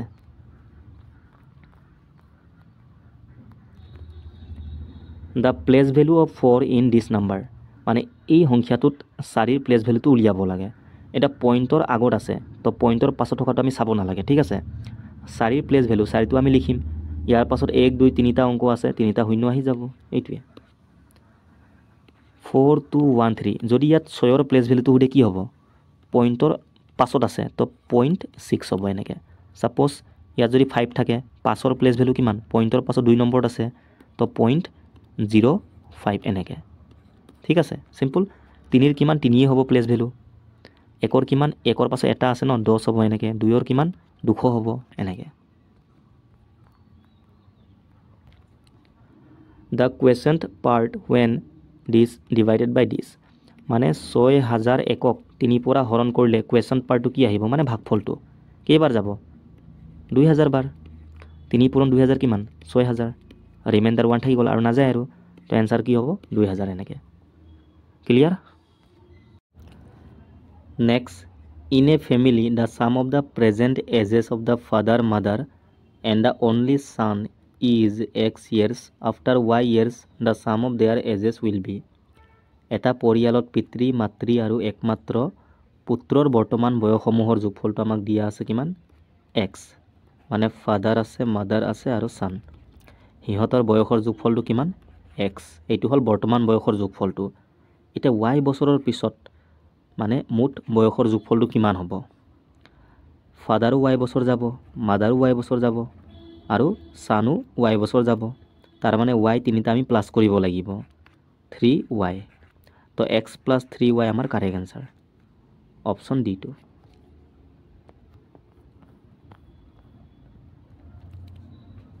the fraction equivalent of the recurring number this 0.222 এনেকৈ গৈ আছে ৰেকাৰিং নাম্বাৰ মানে কি এনেকৈ ইনফাইনাইটলৈকে গৈ থাকে ঠিক আছে আৰু ৰিপিটেড হৈ আছে সমতুল্য ভগ্নাংশৰ মানটো উলিয়াব লাগে ইয়াক আমি এনেকৈও লিখিব পাৰোঁ 0.2 বাৰ মানে কি 2ৰ ওপৰত বাৰ মানে কি 2টো মানে ৰিপিট হৈ গৈ আছে ইনফাইনাইটলৈকে ঠিক আছে 0.2121 এনেকৈ গ'লে মানে আমি 0.21ৰ ওপৰত বাৰটো লিখিম ক্লিয়াৰ এতিয়া ইয়াৰে আমি ফ্ৰেকশ্যনৰ মানটো উলিয়াব লাগে 0.2 বাৰৰ আৰু এনেকৈ বাৰ থাকিলে তোমালোকে কেনেকৈ কৰিবা 2টো লিখিবা এটাৰ ওপৰত বাৰ আছে এটা 9 আহি যাব মানে 2/9 আমাৰ কাৰেক্ট এনচাৰ ঠিক আছে এইটোৱে A and B together can do a piece of work in 50 days if A is 40% less efficient than B. In how many days can A working alone complete 60% of the work? Total যিটো work মানে মুঠ কামটো আমি কেনেকৈ পাওঁ efficiency লগত টাইমটো পূৰণ কৰিলে মানে ঠিক আছে এইটো মনত থবা আৰু টাইমটো উলিয়াব দিলে আমি কেনেকৈ উলিয়াব পাৰোঁ টোটেল ৱৰ্ক ওপৰত যাব এফিচিয়েঞ্চি তলত আহিব এনেকৈ ঠিক আছে এতিয়া ইয়াত চোৱা এৰ যিটো এফিচিয়েঞ্চি এইটো 40% কম বিৰ এফিচিয়েঞ্চিতকৈ তো ইয়াৰ পৰা আমি এ আৰু বিৰ এফিচিয়েঞ্চিৰ অনুপাতটো উলিয়াব পাৰোঁ ৰেচিঅ'টো আৰু এফিচিয়েঞ্চি মানে কি কাৰ্যক্ষমতা মানে এদিনত কিমান কাম কৰিব পাৰে তাকে আমি কাৰ্যক্ষমতা বুলি কওঁ ছাপ'জ বিৰ এফিচিয়েঞ্চি মই 100 বুলি ধৰিলোঁ তো এৰ কিমান হ'ব ইয়াতকৈ 40 কম মানে 60 হ'ব নহ'ব এতিয়া ৰেচিঅ' কিমান হ'ব 2 3 গুণ 6 2 5 গুণ 10 মানে এ আৰু বিৰ এফিচিয়েঞ্চি কিমান পালোঁ 3:5 এতিয়া টোটেল ৱৰ্কটো আমি উলিয়াব পাৰোঁ চোৱা এ আৰু বি একেলগে কামটো কিমান দিনত কৰে 50 দিনত তো টাইমটো দিয়া আছে এ আৰু বিৰ একেলগে তো টোটেল ৱৰ্ক আমাৰ কেনেকৈ আহে এফিচিয়েঞ্চি ইনটু টাইম দিয়া আছে কিমান 50 এফিচিয়েঞ্চি কিমান হ'ব একেলগে কাম কৰিছে এইটো হ'ল একেলগে কৰা কামটো তো সেইকাৰণে এফিচিয়েঞ্চি আমি একেলগে ল'ব লাগিব এ আৰু বিৰ একেলগে কিমান 3 আৰু 5 8 efficiency into time total work আহি গ'ল আমাৰ 400 ইমান ইউনিট হ'ল এতিয়া কি সুধিছে প্ৰশ্নত এ যদি কামটো অকলে কৰে মানে 60% কামটো কিমান দিনত কৰিব তো কাম কিমান 400 ইয়াৰ 60% কাম তো 400ৰ আমি 60%টো উলিয়াব লাগিব দুটা শূন্য কাটি গ'ল 40 আৰু 6 কিমান 240 মানে এ অকলে 240 ইউনিট কামটো কিমান দিনত কৰিব এইটো সুধিছিলে তো টাইমটো সুধিছে টাইম কেনেকৈ আহে ওপৰত আমি টোটেল ৱৰ্ক লিখোঁ কিন্তু ইয়াত কিমান অকল 60% কাম তাৰ মানে 240 এই কামটো এ অকলে কিমান দিনত কৰিব তো এৰ এফিচিয়েঞ্চি লাগিব এৰ এফিচিয়েঞ্চি কিমান 3 পৰা আমি হৰণ কৰিম কিমান হ'ব 80 মানে 80 ডেজ লাগিব ঠিক আছে এনেকৈ হল clear the 10th term of the arithmetic progression this এই সমান্তৰ প্ৰগতিটোৰ আমি 10তম পদটো উলিয়াব লাগে সমান্তৰ প্ৰগতি বা এৰিথমেটিক প্ৰগ্ৰেশ্যন মানে কি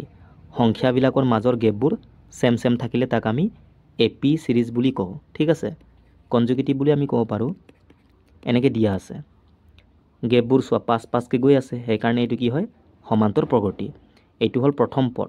এইটো দ্বিতীয় পদ মানে first term second term third term এনেকৈ আমাক 10th টাৰ্মটো উলিয়াব দিছে 10তম পদটো তো আমি এনেকৈ বাকীবোৰ মানবোৰ উলিয়াই কিনিও কৰিব পাৰোঁ ইমান টাইম নালাগিব কিন্তু 10তম পদৰ ঠাইত যদি কয় 50তম পদ তেতিয়া আমাৰ বহুত টাইম যাব লিখি কিনি কৰিলে মানে তো সেইকাৰণে ইয়াৰ এটা ফৰ্মুলা আছে এইটো আমি জানিব লাগে A N equal to A plus N minus 1 into D মানে হ'ল কমন ডিফাৰেঞ্চটো এই 5টো সদায় ছেকেণ্ডটোৰ পৰা ফাৰ্ষ্টটো মাইনাছ কৰিব লাগে ঠিক আছে 7ৰ পৰা 2 গ'লে 5 আৰু এন মানে হ'ল নাম্বাৰটো এতিয়া আমাক কিমান লাগে 10তম পদ তো এ এনৰ ঠাইত আমি 10 লিখিম এইটো মানে কি হয় 10তম পদ ঠিক আছে আৰু এ মানে কি প্ৰথম পদটো কিমান 2 দিয়া আছে প্লাছ এন মানে আমি কিমান লৈছোঁ 10 মাইনাছ 1 9 নহ'ব জানো ইনটু ডি মানে কিমান 5 9 5 গুণ কিমান 45 আৰু এফালে 2 কিমান হ'ব 47 মানে 10তম পদটো কিমান 47 ঠিক আছে ফৰ্মুলাটো তোমালোকে মনত থবা নহ'লে ইয়াত চোৱা আমি এনেকৈ কৰিব পাৰোঁ নেক্সট 17 হ'ব নেক্সট 22 নেক্সট কিমান 5 যোগ কৰি গ'লে হ'ল 27 32 এফালে 37 এফালে 42 47 1 2 3 4 5 6 7 8 9 10 আহি গ'ল ন এনেকৈ কিন্তু 50তম পদ বুলি ক'লে এনেকৈ লিখিলে বহুত টাইম যাব তেতিয়া তোমালোকে ফৰ্মুলাটো ইউজ কৰিবই লাগিব ঠিক আছে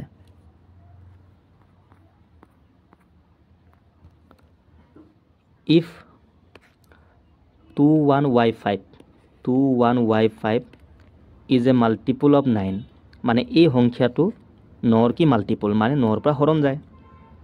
where y is a digit আৰু yটো এটা কি অংক হয় যেনে 5টো এটা অংক 1টো এটা 2টো এটা তেনেকৈ yটো এটা কি অংক what is the value of y এই yৰ মানটো আমি উলিয়াব লাগে এইটো 9ৰ পৰা হৰণ যায় 9ৰ পৰা হৰণ যায় মানে কি ইয়াৰ অংকবোৰৰ যোগফলটো 9ৰ পৰা হৰণ যাব হয়নে নহয় 9ৰ নিয়মটো কি আছিলে সংখ্যাটোৰ অংকবোৰৰ যোগফলটো 9ৰ পৰা হৰণ যাব লাগিব এতিয়া চোৱা 5 1 আৰু 2 কিমান হ'ব 8 হৈ গ'ল তো ৱাইৰ ঠাইত আমি 1 পুট কৰিম ন তেতিয়া কি হ'ব 9 আহিব আৰু 9ৰ পৰা 9টো হৰণ যায় তাৰ মানে ৱাইৰ মানটো 1 হ'ব ঠিক আছে এনেকৈ ডিভাইড দিছ বাই দিছ মানে z ইনটু 5z² মাইনাছ 80 ইয়াক আমি হৰণ কৰিব লাগে 5z ইনটু z+4 এইটোৰ পৰা হৰণ কৰাৰ পাছত মানটো কিমান আহিব সেইটো আমি উলিয়াব লাগে z কাটি যাব ঠিক আছে কাৰণ পূৰণ হৈ আছে এইকেইটা এতিয়া ইয়াত কিমান থাকিলে 5z² মাইনাছ 80 মই ইয়াৰ পৰা 5টো কমন ল'ব পাৰোঁ কাৰণ ইয়াৰ ভিতৰতো 5 সোমাই আছে 5 পূৰণ 16 নহয় জানো 80 মানে ইয়াতো 5 ইয়াতো 5 তো 5টো আমি কমন ল'ম ইয়াত কি থাকিলে z² মাইনাছ এফালে 16 থাকিলে আৰু তলত কিমান আছে 5 ইনটু z+4 তো 5 কাটি গ'ল এতিয়া তোমালোকে ভালকৈ চোৱা z² মাইনাছ 16 মানে কি 4² নহয় জানো 4ক দুবাৰ পূৰণ কৰিলে 16 তো এইটো a² মাইনাছ b² ফৰ্মত আহি গ'ল এ স্কোয়াৰ মাইনাছ বি স্কোয়াৰ মানে কি A plus B into a minus B এইটো চোৱা জেড স্কোয়াৰ মানে এইটো এ স্কোয়াৰ আৰু 4 স্কোয়াৰ মানে বি স্কোয়াৰ তো ইয়াক আমি এনেকৈ ভাঙিব পাৰোঁ মানে এ প্লাছ বি মানে জেড প্লাছ কিমান 4 আৰু এ মাইনাছ বি মানে জেড মাইনাছ 4 হ'ল ডিভাইড বাই জেড প্লাছ 4 তো এইটো চেম কাটি গ'ল থাকিলে কি জেড মাইনাছ 4 তো এইটো আমাৰ correct answer clear The HCF of two numbers is 23 and their LCM is 1035 if one of them is 207 and the other is x. Find x by 23. মানে দুটা সংখ্যাৰ আমাক গহাউ আৰু লসাগু দিয়া আছে আৰু এটা সংখ্যাৰ মানো দিয়া আছে আনটো সংখ্যাটো x বুলি কৈছে আমি x by 23 মানটো উলিয়াব লাগিব তো ইয়াত আমি ফৰ্মুলা ইউজ কৰিম LCM into HCF equal to কি আছিলে product of two number মানে সংখ্যা দুটাৰ পূৰণফল সাপোজ নাম্বাৰ দুটা মই a আৰু b বুলি লৈছো তো a আৰু b ৰ যেটো পূৰণফল এইটো LCM আৰু HCF ৰ সমান হ'ব ঠিক আছে ইয়াত মানকেইটা পুট কৰিলে হ'ল ফাৰ্স্ট আমি x ৰ মানটো উলিয়াই লম LCM আমাক কিমান দিয়া আছে 1035 আৰু HCF কিমান এইটো 23 এইটো হ'ল প্ৰথম সংখ্যাটো এইটো সেকেন্ডটো এটা সংখ্যাটো আমাক দিয়া আছে কিমান 207 আৰু এটা সংখ্যাটো কিমান x বুলি কৈছে তাৰ মানে b ৰ মানটো x ঠিক আছে হল ইয়াৰ মানটো আমি উলিয়াই লম কটাকটি কৰিলে হল 23 পৰা এটো কেইবাৰ যাব চোৱা 20 টো না যায় 23 পৰা ডাইৰেক্ট আমি গুটেটো কৰিব লাগিব ইয়াত 7 আছে ইয়াত 3 আছে তো 3 লগত 9 পূৰণ কৰিলে লাষ্টত 7 আহে 9 3 গুণ 27 2 থাকিলে 9 2 গুণ 18 আৰু 2 কিমান 20 চোৱা আহিছে ন তো 23 পৰা এটো 9 বাৰ যাব হল আকৌ 9 ৰ পৰা এটো কাটি দিয়া 9 1 গুণ 9 1 থাকিলে 13 হৈ গ'ল 9 1 গুণ 9 কিমান থাকিলে 4 45 9 5 গুণ 45 তো x ৰ মান কিমান আহিলে 115 আহি গ'ল এতিয়া আমাক ইয়াৰ মানটো উলিয়াব দিছে x by 23 তাৰ মানে ইয়াক আমি 23 পৰা ডিভাইড কৰিম ঠিক আছে এনেকে তো কেইবাৰ যাব চোৱা লাষ্টত 5 আছে 23 পৰা 5 বাৰ যাব হয় না নহয় 5 3 গুণ 15 5 1 থাকিলে 5 2 গুণ 10 আৰু 1 11 তো आंसर কিমান 5 এইটোৱে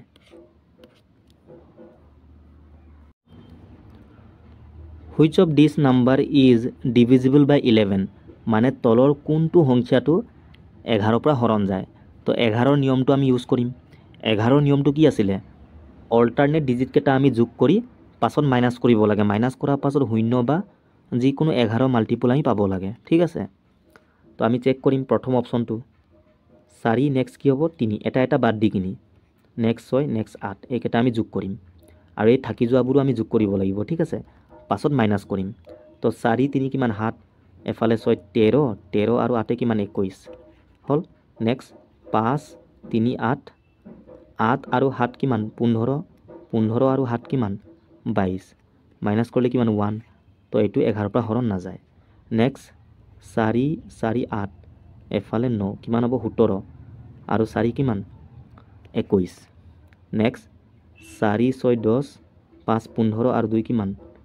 17 তো এইটো 4 আহিছে এইটো নহয় 4 2 6 এইটো কিমান 7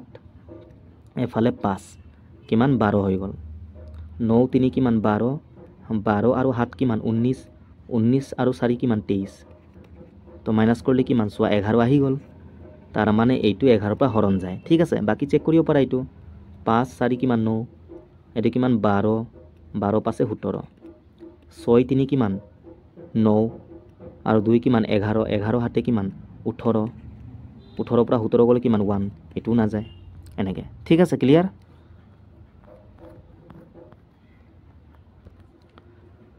Find a simple interest rate at which a sum of money becomes 5 times at simple interest in 10 years. SI equal to কি আসলে PRT divide by 100 তোমালকে ফর্মুলাটো ইউজ কৰিব পাৰা ইয়াত কৈছে হৰল হুটৰ হাৰটো বিচাৰক মানে এই ৰেটৰ মানটো আমি উলিয়াব লাগে হুটৰ হাৰৰ মানটো ঠিক আছে যত ধনৰ ৰাখি 10 বছৰত হৰল হুটত 5 গুণ হয়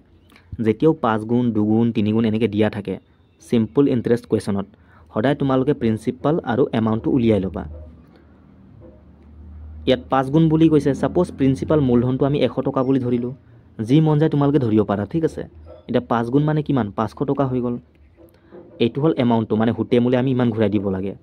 লৈছিলোঁ ইমান টকা আৰু দিব লাগে ইমান টকা তো এক্সট্ৰা আমি কিমান দিলোঁ 400 টকা এই এক্সট্ৰা পইচাটো কি ইণ্টাৰেষ্ট নহয় জানো তো এইটোৱে আমাৰ চিম্পল ইণ্টাৰেষ্ট হ'ব হ'ল এতিয়া পুট কৰিলে হ'ল এছআই কিমান আমাৰ হিচাপত 400 টকা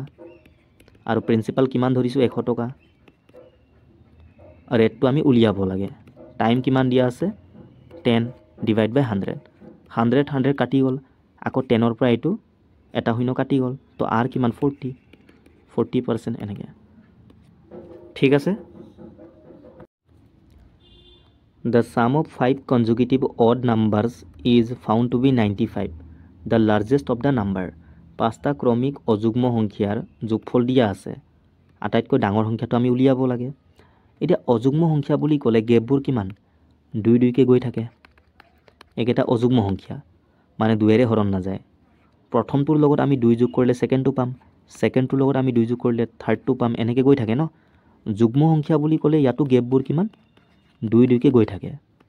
তো অযুগ্মই হওক বা যুগ্মই হওক গেপটো কি সেম সেইকাৰণে আমি এক্সৰ টাৰ্মত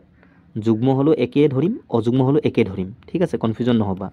সাপোজ প্ৰথম অযুগ্মটো এক্স ছেকেণ্ডটো কিমান ইয়াতকৈ 2 বেছি এক্স প্লাছ 2 নেক্সট ইয়াতকৈ 2 বেছি এক্স প্লাছ 4 এনেকৈ নেক্সট এক্স প্লাছ 6 এই 2 4 6টো আমি যোগহে কৰিছোঁ এইটো অযুগ্মতে আহিব প্ৰথম অযুগ্ম সংখ্যাটো সাপোজ মই ধৰিলোঁ 11 তো ছেকেণ্ডটো কিমান আমাৰ হিচাপত 13 হ'ব লাগে 11 পাছত কিমান 13 পুট কৰি চোৱা এক্স মানে মই কিমান 11 লৈছোঁ 11 যোগ 2 চোৱা 13 আহিছে নাই মিলিছে ন সাপোজ প্ৰথম যুগ্ম সংখ্যাটো কিমান 8 সাপোজ নেক্সট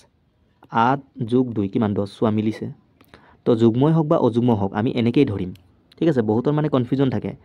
এজনে মোক কমেণ্টটো কৰিছিলে এইটোৰ ওপৰত যে 2 4 6টো কেনেকৈ অযুগ্ম হ'ল আমি ইয়াত যোগহে কৰিছোঁ 2 4 6টো মই সিংগলকৈ 2 4 6 এনেকৈ লিখা নাই এনেকৈ লিখিলে এইটো যুগ্ম হ'ব ইয়াত প্লাছত আছে ন তো কনফিউজন নহ'বা তোমালোকে ঠিক আছে ক্লিয়াৰ কৰি ল'বা এইকেইটা x plus 2 x plus 4 x plus 6 আৰু এক্স প্লাছ 8 হ'ল 5টা 1 2 3 4 5 এতিয়া এই 5টা অযুগ্ম সংখ্যাৰ যোগফলটো আমাক দিয়া আছে কিমান 95 যোগ কৰিলে হ'ল এক্স 5টা আছে 5x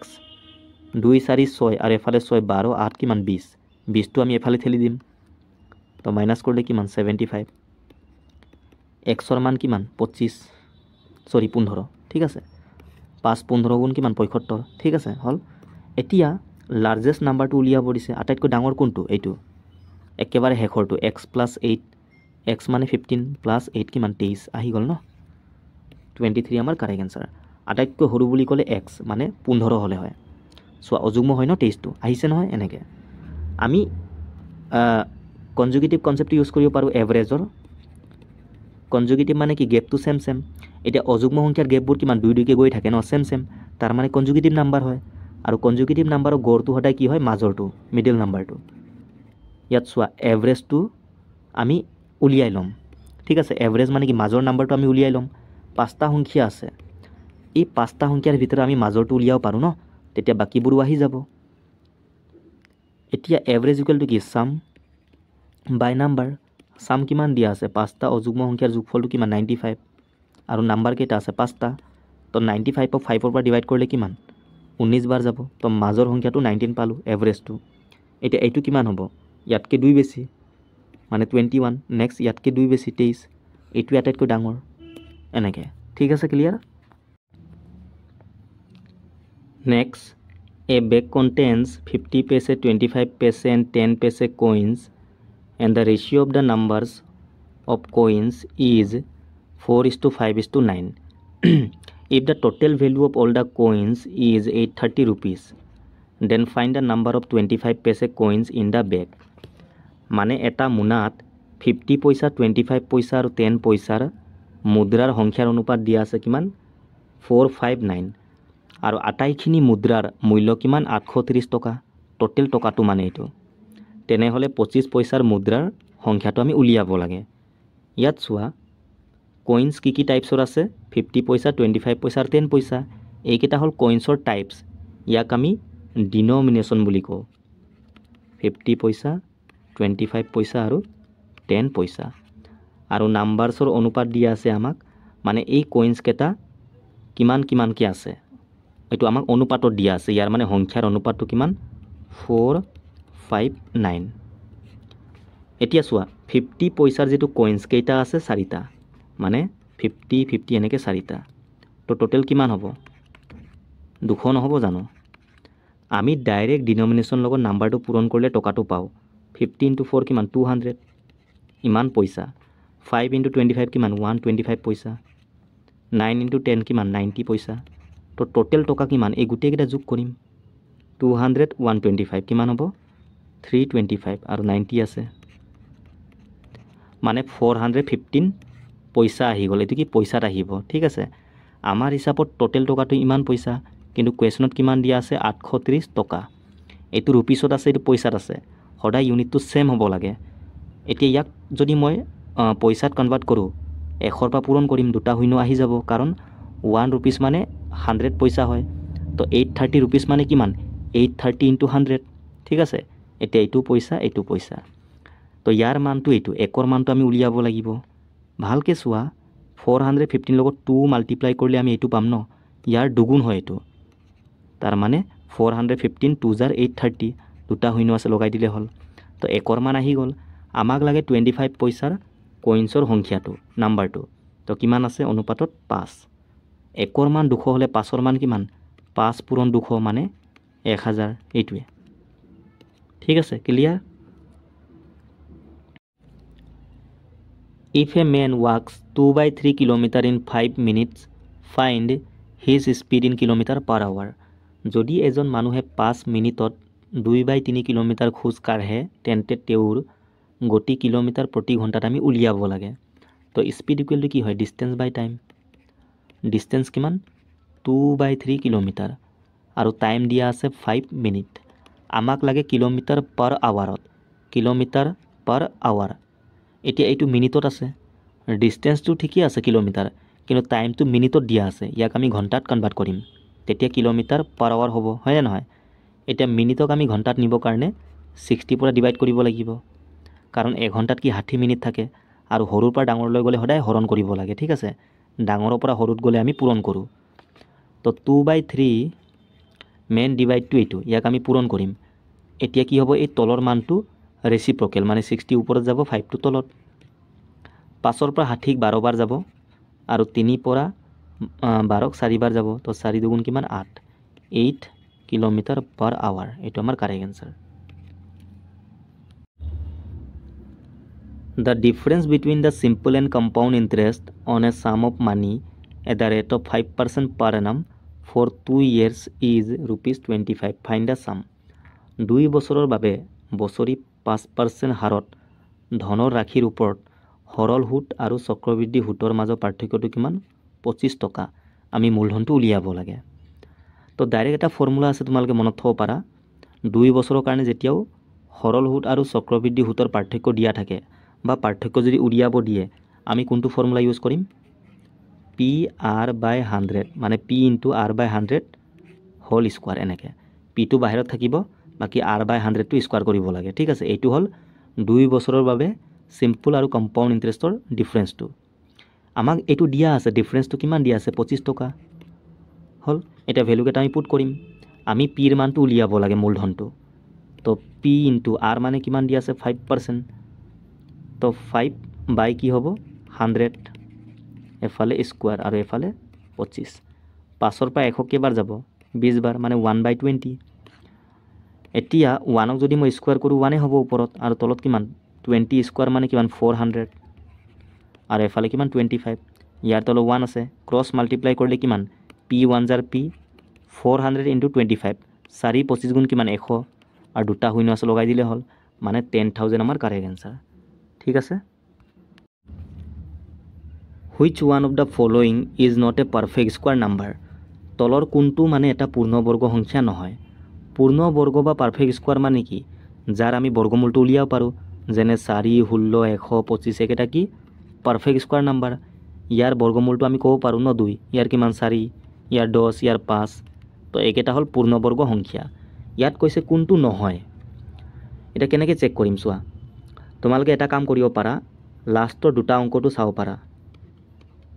আমি 21 পাওঁ নেকি কোনো এটা সংখ্যাক যদি বৰ্গ কৰোঁ লাষ্টত 21 আহে নেকি 11ক যদি আমি স্কোৱাৰ কৰোঁ কিমান 121 লাষ্টত 21 আহে তো এইটো এটা পাৰফেক্ট স্কোৱাৰ হয় এনেকৈ আমি চেক কৰিব পাৰোঁ ঠিক আছে এতিয়া 96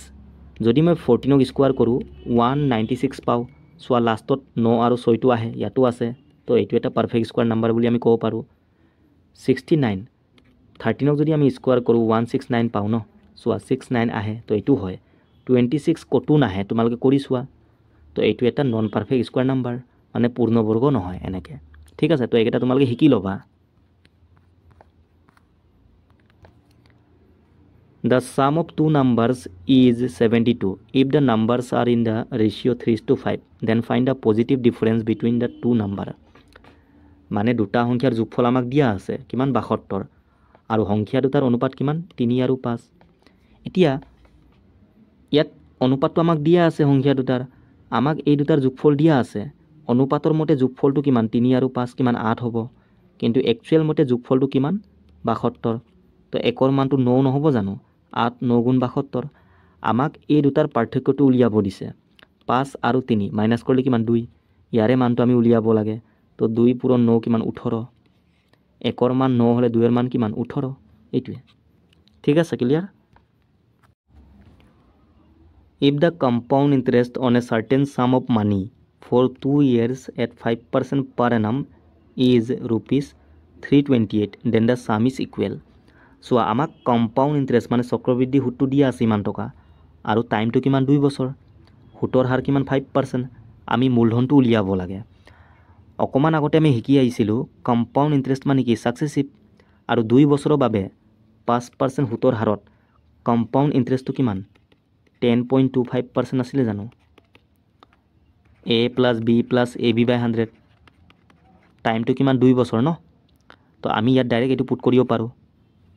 5% ইয়াত পুট কৰিলে আমাৰ কি আহিব 10.25% আহিব 2 বছৰ দিয়া থাকিলে তোমালোকে এইটো ফৰ্মুলা ইউজ কৰিব পাৰা ঠিক আছে ৰেশিওটো আমি কৰিব পাৰোঁ 3 বছৰ থাকিলে আমি ৰেশিওত কৰিব লাগিব ঠিক আছে তো 2 বছৰ দিয়া থাকিলে ডাইৰেক্ট ইয়াত ৰেটটো পুট কৰিলে হ'ল তো কম্পাউণ্ড ইণ্টাৰেষ্টটো আমাৰ হিচাপত ইমান আহিলে 10.25% কিন্তু প্ৰশ্নত দিয়া আছে ইয়াৰ মানটো কিমান 328 আমাক মূলধনটো উলিয়াব দিছে মূলধনটো সদায় 100% হয় ঠিক আছে তো প্ৰথমে আমি 1% মানটো উলিয়াই ল'ম পইণ্টটো গুচালে ইয়াত দুটা শূন্য আহিব তোমালোকে কটাকটি কৰিব পাৰা 5 2 গুণ 10 শূন্য দিব লাগিব 5 5 গুণ 25 হ'ল দুটা অংক ল'লে শূন্য দিব লাগে 5 6 গুণ 30 28 হ'ব 5 5 গুণ 25 এফালে 3 থাকিলে 30 5 6 গুণ 30 শূন্য এটা আছে লগাই দিয়া আকৌ 5ৰ পৰা 5 4 গুণ 20 5 গুণ 5 এফালে 5ৰ পৰা 13 বাৰ যাব এইটো 12 বাৰ হ'ল এতিয়া ভালকৈ চোৱা ইয়াৰ পৰা এইটো ডাইৰেক্ট মই হৰণ কৰিব পাৰোঁ ন 41 পৰা কেইবাৰ যাব প্ৰথমত 131 তিনিবাৰ যাব 3 1 জাৰ 3 আৰু 3 4 জাৰ 12 123 পাম ইয়াত আছে কিমান 131 তো মাইনাছ কৰিলে কিমান 8 নহ'ব জানো তো 8 থাকিলে মানে 82 হৈ যাব এতিয়া 41 পৰা দুবাৰ যাব 2 লগত এইটো পূৰণ কৰিলে 82 আহিব তো 1% আহি গ'ল আমাক লাগে মূলধন মানে 100% ইয়াত দুটা শূন্য দিম ইয়াতো দুটা শূন্য এইটোৱে অপশ্যনটো মিষ্টেক হৈ আছে অকণমান ঠিক কৰি ল'বা ঠিক আছে এইটো হ'ব 3200 ঠিক আছে কাৰেক্ট কৰি ল'বা আমি ৰেচিঅ'টো কৰিব পাৰোঁ চোৱা ৰেচিঅ'টো আমি কেনেকৈ কৰিম 5% মানে কিমান 5/100 নহয় জানো কটাকটি কৰিলে 1/20 আহিব এইটো হ'ল মূলধনটো এইটো কি বুজায় সুতটো মানে 20 টকাত এটকা কি আমি সুত দিম তো কিমান টকা দিব লাগিব 21 টকা সুতে মূলে ইমান দিব লাগিব ন তো প্ৰিন্সিপাল আৰু এমাউণ্টৰ ৰেচিঅ'টো আমি উলিয়াব পাৰোঁ 2 বছৰ সেইকাৰণে আমি দুবাৰ লিখিম এনেকৈ হ'ল এতিয়া এইটো পূৰণ কৰিম মূলধন ইমান আৰু এমাউণ্টটো ইমান আৰু এমাউণ্টৰ পৰা মূলধনটো আমি মাইনাছ কৰিলে কি পাম কম্পাউণ্ড ইণ্টাৰেষ্টটো মানে ইয়াৰ ভিতৰত কি সোমাই আছে ইয়াৰ ভিতৰত যিমান টকা আমি লৈছিলোঁ মানে মূলধনটো সোমাই আছে ইয়াৰ ভিতৰত বাকী এক্সট্ৰাও সোমাই আছে ন সেই এক্সট্ৰাটো কি হয় এক্সট্ৰাটোৱে আমাৰ সুতটো ঠিক আছে সুতে মূলে মই ইমান ঘূৰাইছোঁ লৈছিলোঁ ইমান টকা তো এক্সট্ৰা কিমান দি আছোঁ 41 এইটো আমাৰ কি কম্পাউণ্ড ইণ্টাৰেষ্টটো এতিয়া আমাৰ হিচাপত কিমান 41 কিন্তু কুৱেশ্যনত দিয়া আছে ইয়াৰ মানটো কিমান 328 তো একৰ মান কিমান কেইবাৰ যাব এইটো 8 বাৰ যাব হয় না নহয় 8 গুণ 8 8 4 গুণ 32 এতিয়া আমাক লাগে কি মূলধন আমি কিমান ধৰিছিলোঁ 400 তো 400 লৈ এইটো পূৰণ কৰা 3200 আহি গ'ল ন এনেকৈ তো এইটো কাৰেক্ট কৰি ল'বা ঠিক আছে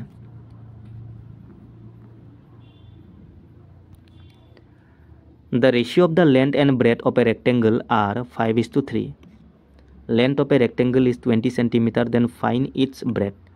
মানে এটা আয়তৰ দৈৰ্ঘ্য আৰু প্ৰস্থৰ অনুপাত দিয়া আছে কিমান 5:3 আৰু দৈৰ্ঘ্যৰ মানটো দিয়া আছে কিমান 20 অনুপাতৰ মতে দৈৰ্ঘ্য কিমান 5 কিন্তু প্ৰশ্ন মতে কিমান 20 ইয়াৰ মানটো এইটো একৰ মান কিমান 4 আমাক প্ৰস্থৰ মানটো উলিয়াব দিছে মানে 3ৰ মানটো উলিয়াব লাগে তো 3 4 গুণ কিমান 12 এইটোৱে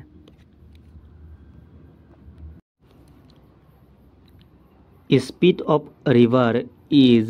6 km per hour. Speed of a motorboat in still water is 30 km per hour. How much distance can it cover downstream in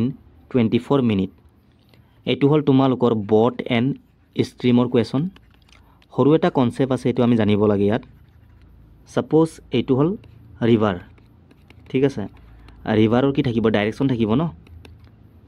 suppose এফালে গৈ আছে এইটো হ'ল পানীৰ ডাইৰেকশ্যনটো এফালে পানী কি গৈ আছে এতিয়া সাপোজ ইয়াত এখন নাও আছে মানে বোট ঠিক আছে ইয়াৰো ডাইৰেকশ্যনটো সাপোজ এফালে সেম ডাইৰেকশ্যন পানীৰ আৰু নাওৰ যিটো ডাইৰেকশ্যন যদি সেম হয় এই দুইটাৰ যিটো স্পিড এটো কি হ'ব প্লাস সাপোজ এই বোটটোৰ স্পিড কিমান x কিলোমিটাৰ পাৰ আৱাৰ আৰু পানীৰ যিটো হুটৰ স্পিড কিমান y কিলোমিটাৰ পাৰ আৱাৰ এটা একে ডাইৰেকশ্যনত গ'লে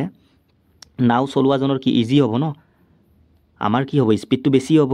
যদি মই অপোজিট ডাইৰেকশ্যনত যাওঁ পানীৰ হুটটো এফালে গৈ আছে আৰু আমি এফালে গৈ আছো নাও চলাই তেতিয়া কি হ'ব আমাৰ কাৰণে অকমান কষ্ট হ'ব ন স্লো হৈ যাম আমি মানে স্পিডটো কম হ'ব তো তোমালোকে ডাইৰেক্ট মনত থব পাৰা ডাউনত গ'লে স্পিডটো বেছি হয় আপত গ'লে স্পিডটো কম হ'ব এনেকৈ মনত থলে হ'ল তো ইয়াকে আমি একে ডাইৰেকশ্যনত গ'লে আমি কি বুলি কওঁ ডাউন ষ্ট্ৰীম আৰু অপোজিট ডাইৰেকশ্যনত গ'লে তাক আমি আপ ষ্ট্ৰীম বুলি কওঁ তোমালোকে ডাইৰেক্ট মনত থব পাৰা ডাউনত গ'লে কি হয় স্পিডটো বেছি হয় ন আপত গ'লে কি স্পিডটো কম হৈ যায় তো ডাউন ষ্ট্ৰীমত কি হয় স্পিড দুটা প্লাস হৈ যাব ঠিক আছে আৰু আপ ষ্ট্ৰীমত কি হ'ব মাইনাস এনেকৈ ঠিক অকল এইটোৱে মনত থব লাগে তোমালোকে আৰু একো নাই ইয়াত এতিয়া চোৱা speed of river is 6 kilometre per hour মানে ৰিভাৰৰ মানে পানীৰ যিটো হুটৰ স্পিড কিমান 6 কিলোমিটাৰ পাৰ আৱাৰ এইটো আমি y বুলি ধৰিছোঁ ঠিক আছে আৰু মটৰ বোটৰ যিটো স্পিড কিমান 30 কিলোমিটাৰ পাৰ আৱাৰ মানে xৰ মান কিমান 30 কিলোমিটাৰ পাৰ আৱাৰ হল how much distance can it cover downstream তো আমি ডিস্টেন্সটো উলিয়াব লাগে ডিস্টেন্স ইকুয়াল টু কি হয় স্পিড ইনটু টাইম নহয় জানো এটা ডাউন স্ট্রিম বুলি কৈছে তাৰ মানে ডাইৰেকশ্যনটো সেম বোট আৰু পানীৰ ডাইৰেকশ্যনটো কি সেম হ'ব তো স্পিডটো কি প্লাস হৈ যাব ন 6 আৰু 30 কিমান 36 কিলোমিটাৰ পাৰ আৱাৰ হ'ব কিলোমিটাৰ পাৰ আৱাৰ আৰু টাইম কিমান দিয়া আছে 24 মিনিট এতিয়া ভালকে চোৱা এইটো মিনিটত আছে ইয়াক আমি ঘণ্টাত কনভাৰ্ট কৰিম তো 60 পৰা ডিভাইড কৰিব লাগিব ন এইটো ঘণ্টা ঘণ্টা কাটি যাব থাকিব কি কিলোমিটাৰ অপশনবোৰ চোৱা কিলোমিটাৰ আৰু মিটাৰ দিয়া আছে একো নাই বাৰু এটা কটাকটি কৰিলে হ'ল 6 6 * 36 6 10 * 60 আৰু কটাকটি কৰিব নালাগে আমি পইণ্টটো দিব পাৰিম 10ৰ পৰা 6 আৰু 24 টো পূৰণ কৰিলে কিমান 144 আৰু 10ৰ পৰা ডিভাইড কৰিলে 14.4 ইমান কিলোমিটাৰ অপশন ডি টো আমাৰ কাৰেক্ট আনসাৰ ঠিক আছে একো নাই ডাউন স্ট্ৰিম কোৱাৰ কাৰণে আমি স্পিড দুটা প্লাস কৰিলো আপ স্ট্ৰিম দিয়া থাকিলে মাইনাস কৰিলো হয় আৰু টাইমটো আমাক মিনিটত দিয়া আছিল ঘণ্টাত কনভাৰ্ট কৰিবৰ কাৰণে আমি 60 পৰা ডিভাইড কৰিলো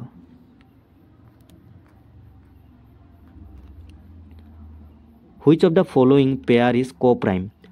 মানে সহমৌলিক এতিয়া সহমৌলিক বা কোপ্ৰাইম মানে কি হয় যেতিয়াও দুটা নাম্বাৰৰ যিটো HCF মানে গোহা উটো বা কমন মাল্টিপল হেতু কি 1 হ'ব লাগিব ঠিক আছে তাক আমি সহমৌলিক বা কোপ্ৰাইম বুলি কম মুঠতে HCF টো 1 হ'ব লাগে মানে একৰ বাদে বেলেগৰ পৰা হৰণ যাব নালাগে দুটা অকল একৰ পৰাই যাব লাগিব ঠিক আছে আৰু সদায় দুটা নাম্বাৰ থাকিব লাগিব, পেয়াৰিঙত থাকে, তেতিয়া আমি কোপ্ৰাইম বুলি ক'ম। এতিয়া ভালকৈ চোৱা 6 আৰু 9 এই দুটা 3 পৰা হৰণ যায়, তো ইয়াৰ কমন মাল্টিপুল 3 আহি আছে ন, তো সেইকাৰণে এইটো কোপ্ৰাইম নহয়। ছেকেণ্ডটো চোৱা 2ৰ পৰা হৰণ যাব এইটো দুটা, তো এইটো নহয়। এইটো চোৱা 2ৰ পৰা গৈ আছে দুটা, তো ইয়াৰ HCFটো 2 আহিব ন, কিন্তু 5 আৰু 7টো চোৱা অকল 1ৰ পৰাই হৰণ যায়, তো এই দুটাৰ কমন মাল্টিপুলটো 1 হয়, সেইকাৰণে এইটো এটা কোপ্ৰাইম নাম্বাৰ। ঠিক আছে। The HCF and LCM of two numbers are 2 and 60 respectively. If one of the number is 14 more than the other, find a smaller number. ইয়াতো আমি এইটো ফৰ্মুলা ইউজ কৰিম, LCM into HCF equal to product of two number. আমাক LCM দিয়া আছে কিমান 60 আৰু HCF কিমান দিয়া আছে 2। A আৰু Bৰ মানটো আমাক দিয়া নাই, জাষ্ট কৈছে এটা সংখ্যা আনটোতকৈ কিমান 14 বেছি। বেছি বা কম মানে কি পাৰ্থক্যটো দিয়া আছে, A আৰু Bৰ ডিফাৰেঞ্চটো দিয়া আছে কিমান 14, মানে A to Bতকৈ 14 বেছি। এতিয়া এই দুটা পূৰণ কৰিলে কিমান 120 আহিব। আমি এটা কাম কৰিম 120ক আমি এনেকৈ ভাগ কৰিম, মানে এনেকৈ দুটা সংখ্যাৰ পূৰণফল হিচাপে বনাম, যাতে পূৰণ কৰি 120 পাব লাগিব, লগতে মাইনাছ কৰিলে কিমান 14 পাব লাগিব। ঠিক আছে। 2 আৰু 60 ল'ব নোৱাৰোঁ, কাৰণ এই দুটা মাইনাছ কৰিলে 14 নাহে ন। এতিয়া 120ক চোৱা আমি এনেকৈ লিখিব পাৰোঁ 4 into 30, কিন্তু এই দুটা মাইনাছ কৰিলে 14 নাহিব। তো আমি এটা কাম কৰিম 6 পৰাও যায়, 6 পূৰণ 20 হয়নে নহয়। এতিয়া ভালকৈ চোৱা 20 আৰু 6 এই দুটা মাইনাছ কৰিলে কিমান 14, মিলি গ'ল ন। তাৰ মানে এটা সংখ্যা 20 হ'ব, এটা 6 হ'ব। ডাঙৰটো 20 মানে এৰ মান 20 আহি গ'ল, আৰু বিৰ মান কিমান 6, চোৱা মাইনাছ কৰি চোৱা 14 আহিব ন, মিলি গ'ল। এতিয়া আমাক কৈছে সৰু সংখ্যাটো উলিয়াব, তো সৰুটো কি 6 হ'ব, এইটোৱে। ডাঙৰটো ক'লে 20 হ'লে হয়। তো তোমালোকে এনেকৈ কৰিবা। ঠিক আছে। A man purchased a fan which had a printed price of rupees 2000. If he received two successive discount of 20% and 10%, then how much did he pay for the fan? মানে এজন মানুহে 2000 ছপা মূল্যযুক্ত এখন পাংখা ক্ৰয় কৰিলে, তেওঁ পৰ্যায়ক্ৰমে 20% আৰু 10% দুটা ৰেহাই লাভ কৰে, তেন্তে তেওঁ পাংখাটো ক্ৰয় কৰিবলৈ কিমান টকা পৰিশোধ কৰিছিল। ইয়াত চোৱা ছপা মূল্য মানে কি লিখা দামটো, মানে একচুৱেল দামটো কিমান 2000 টকা পাংখাটোৰ। এতিয়া দোকানীজনে দুটা ডিছকাউণ্ট দিলে একেৰাহে, প্ৰথমে 20%, পাছত 10%। তো কাষ্টমাৰে কিমান টকা পে' কৰিব লাগিব ডিছকাউণ্ট দিয়াৰ পাছত, এইটো আমি উলিয়াব লাগে। যিকোনো বস্তু 100% থাকে ন, 20% ডিছকাউণ্ট মানে কি 20% কমত চেল কৰিব, তাৰ মানে 80% চেল কৰিব দোকানীজনে, হয়নে নহয়। আৰু 10% ডিছকাউণ্ট মানে কিমান 90% চেল কৰিব। এতিয়া এইটো চল্ভ কৰিলে আমাৰ এনচাৰ আহি যাব। বা আমি এনেকৈ কৰিব পাৰোঁ, চোৱা 2000 টকা হয়নে নহয়, 20% মানে কিমান হয় ফ্ৰেকশ্যন বা ভগ্নাংশত 1/5, মানে 5 টকাৰ বস্তুত 1 টকা ডিছকাউণ্ট দিছে, তো কিমানত চেল কৰিব 4/5 এনেকৈ। 10% মানে 1/10, 10 টকাৰ বস্তুত 1 টকা ডিছকাউণ্ট, তাৰ মানে 9/10। তো এইটো চল্ভ কৰিলে এনচাৰ আহিব, 0 0 কাটি গ'ল, 5ৰ পৰা এইটো 40 বাৰ যাব। তো 4 9 কিমান 36 আৰু 4 ইনটু কৰিলে কিমান 144, এটা 0 আছে আহি যাব। ঠিক আছে 1440। এইটো একেই কথা চোৱা 80% মানে কি 80/100 নহয় জানো, 90% মানে 90/100। চোৱা 0 দুটা কাটি গ'ল, আৰু এইটো দুটা কাটি গ'ল। 8 9 কিমান 72, আৰু এফালে 2 আছে ন, চোৱা 144, এটা 0 আহি যাব, একেই। ঠিক আছে, ক্লিয়াৰ।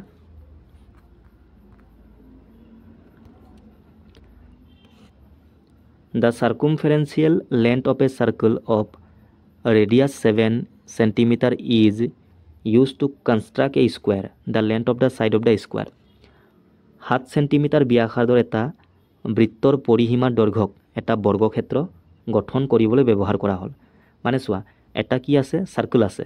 এই চাৰ্কুলৰ যিটো চাৰ্কুমফাৰেন্সিয়েল লেন্থ মানে কি হয় পৰিসীমাটো, এই বাউণ্ডাৰী লেন্থটো, ইয়াৰ পৰাই এটা কি বনালে বৰ্গ বনালে। তো এই লেন্থটোকে ইউজ কৰি এই বৰ্গটো বনাইছে, তাৰ মানে এই বাউণ্ডাৰী লেন্থটো আৰু এই বাউণ্ডাৰী লেন্থটো সমান হ'ব, দুইটাৰে পেৰিমিটাৰটো ছেম হ'ব। চাৰ্কুলৰ পেৰিমিটাৰ কিমান 2πr,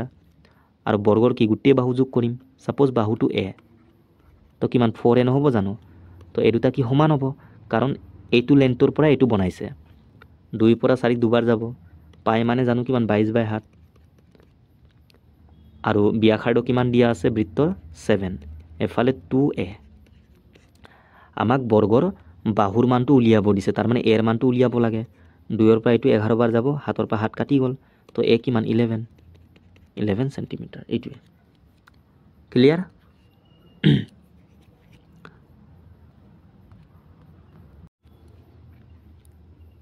Rajan goes to his school from his house at a speed of 2 km/h and returns at a speed of 3 km/h. If he takes 5 hours in the entire journey, the distance between his school and his house. ইয়াত চোৱা দুটা speed দিয়া আছে মানে ঘৰৰ পৰা school যাওঁতে স্পীডটো কিমান 2 km/h আকৌ স্কুলৰ পৰা ঘৰলৈ আহোঁতে স্পীড কিমান 3 km/h আৰু অহা যোৱা কৰোঁতে টোটেল টাইম কিমান লাগিলে 5 ঘণ্টা মুঠ সময়টো আমাক স্কুল আৰু ঘৰৰ ডিষ্টেঞ্চটো উলিয়াব দিছে তো এনেকুৱা টাইপৰ কুৱেশ্যনত আমি ডাইৰেক্ট এটা ফৰ্মুলা ইউজ কৰিব পাৰোঁ ঠিক আছে ডিষ্টেঞ্চ উলিয়াবৰ কাৰণে কি কৰিম স্পীড দুটা পূৰণ কৰিম আমি ওপৰত স্পীড দুটা পূৰণ কৰিম আৰু তলত স্পীড দুটা আমি যোগ কৰিম আৰু টাইম কিমান এইটো আমি ইয়াত পূৰণ কৰিম টোটেল টাইম দিয়া থাকিব লাগিব ঠিক আছে টোটেল টাইমটো তেতিয়া আমি কি কৰিম ওপৰত স্পীড দুটা পূৰণ কৰি লিখিম তলত আমি যোগ কৰি লিখিম আৰু টাইমটো পূৰণ কৰিব লাগে একদম সিম্পল তো স্পীড দুটা কিমান 2 আৰু 3 মানে 2 পূৰণ 3 আৰু তলত যোগ কৰিলে কিমান 3 2 5 আৰু টাইম কিমান 5 ঘণ্টা তো 5 5 কাটি গ'ল 3 পূৰণ 2 মানে 6 কিলোমিটাৰ এইটোৱে অপশ্যন সিটো ঠিক আছে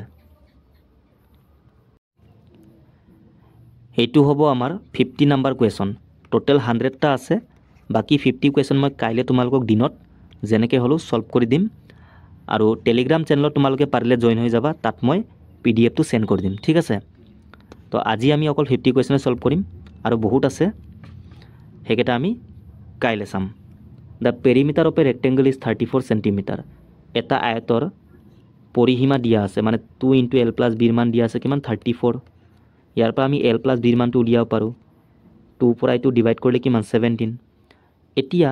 length is longer than the breadth by 7 centimetre মানে দৈৰ্ঘ্যটো প্ৰস্থতকৈ 7 সেন্টিমিটাৰ অধিক মানে দৈৰ্ঘ্য আৰু প্ৰস্থৰ কি পাৰ্থক্যটো দিয়া আছে ন 7 এটা ভালকৈ চোৱা l + b l - b এনেকুৱা টাইপৰ সমীকৰণ আমি আগতে সলভ কৰি আহিছোঁ তো এলৰ মান কিমান এই দুটা যোগ কৰি আধা কৰিম 12 সেন্টিমিটাৰ আৰু b কিমান এই দুটা মাইনাস কৰি আধা কৰিম 5 সেন্টিমিটাৰ আমাক এৰিয়াটো উলিয়াব দিছে ৰেক্টেংগুলাৰ মানে দৈৰ্ঘ্য পূৰণ প্ৰস্থ তো 5 পূৰণ 12 নহ'ব জানো বা 12 পূৰণ 5 একেই কথা 60 সেন্টিমিটাৰ স্কোয়াৰ এইটোৱে ঠিক আছে আৰু বহুত কুৱেশ্যন আছে এইকেইটা আমি কাইলৈ সলভ কৰিম তোমালোকে টেলিগ্ৰাম চেনেলত জইন হৈ যাবা মই ডেছক্ৰিপশ্যনৰ লিংকটো দি দিম ঠিক আছে থেংক ইউ বাই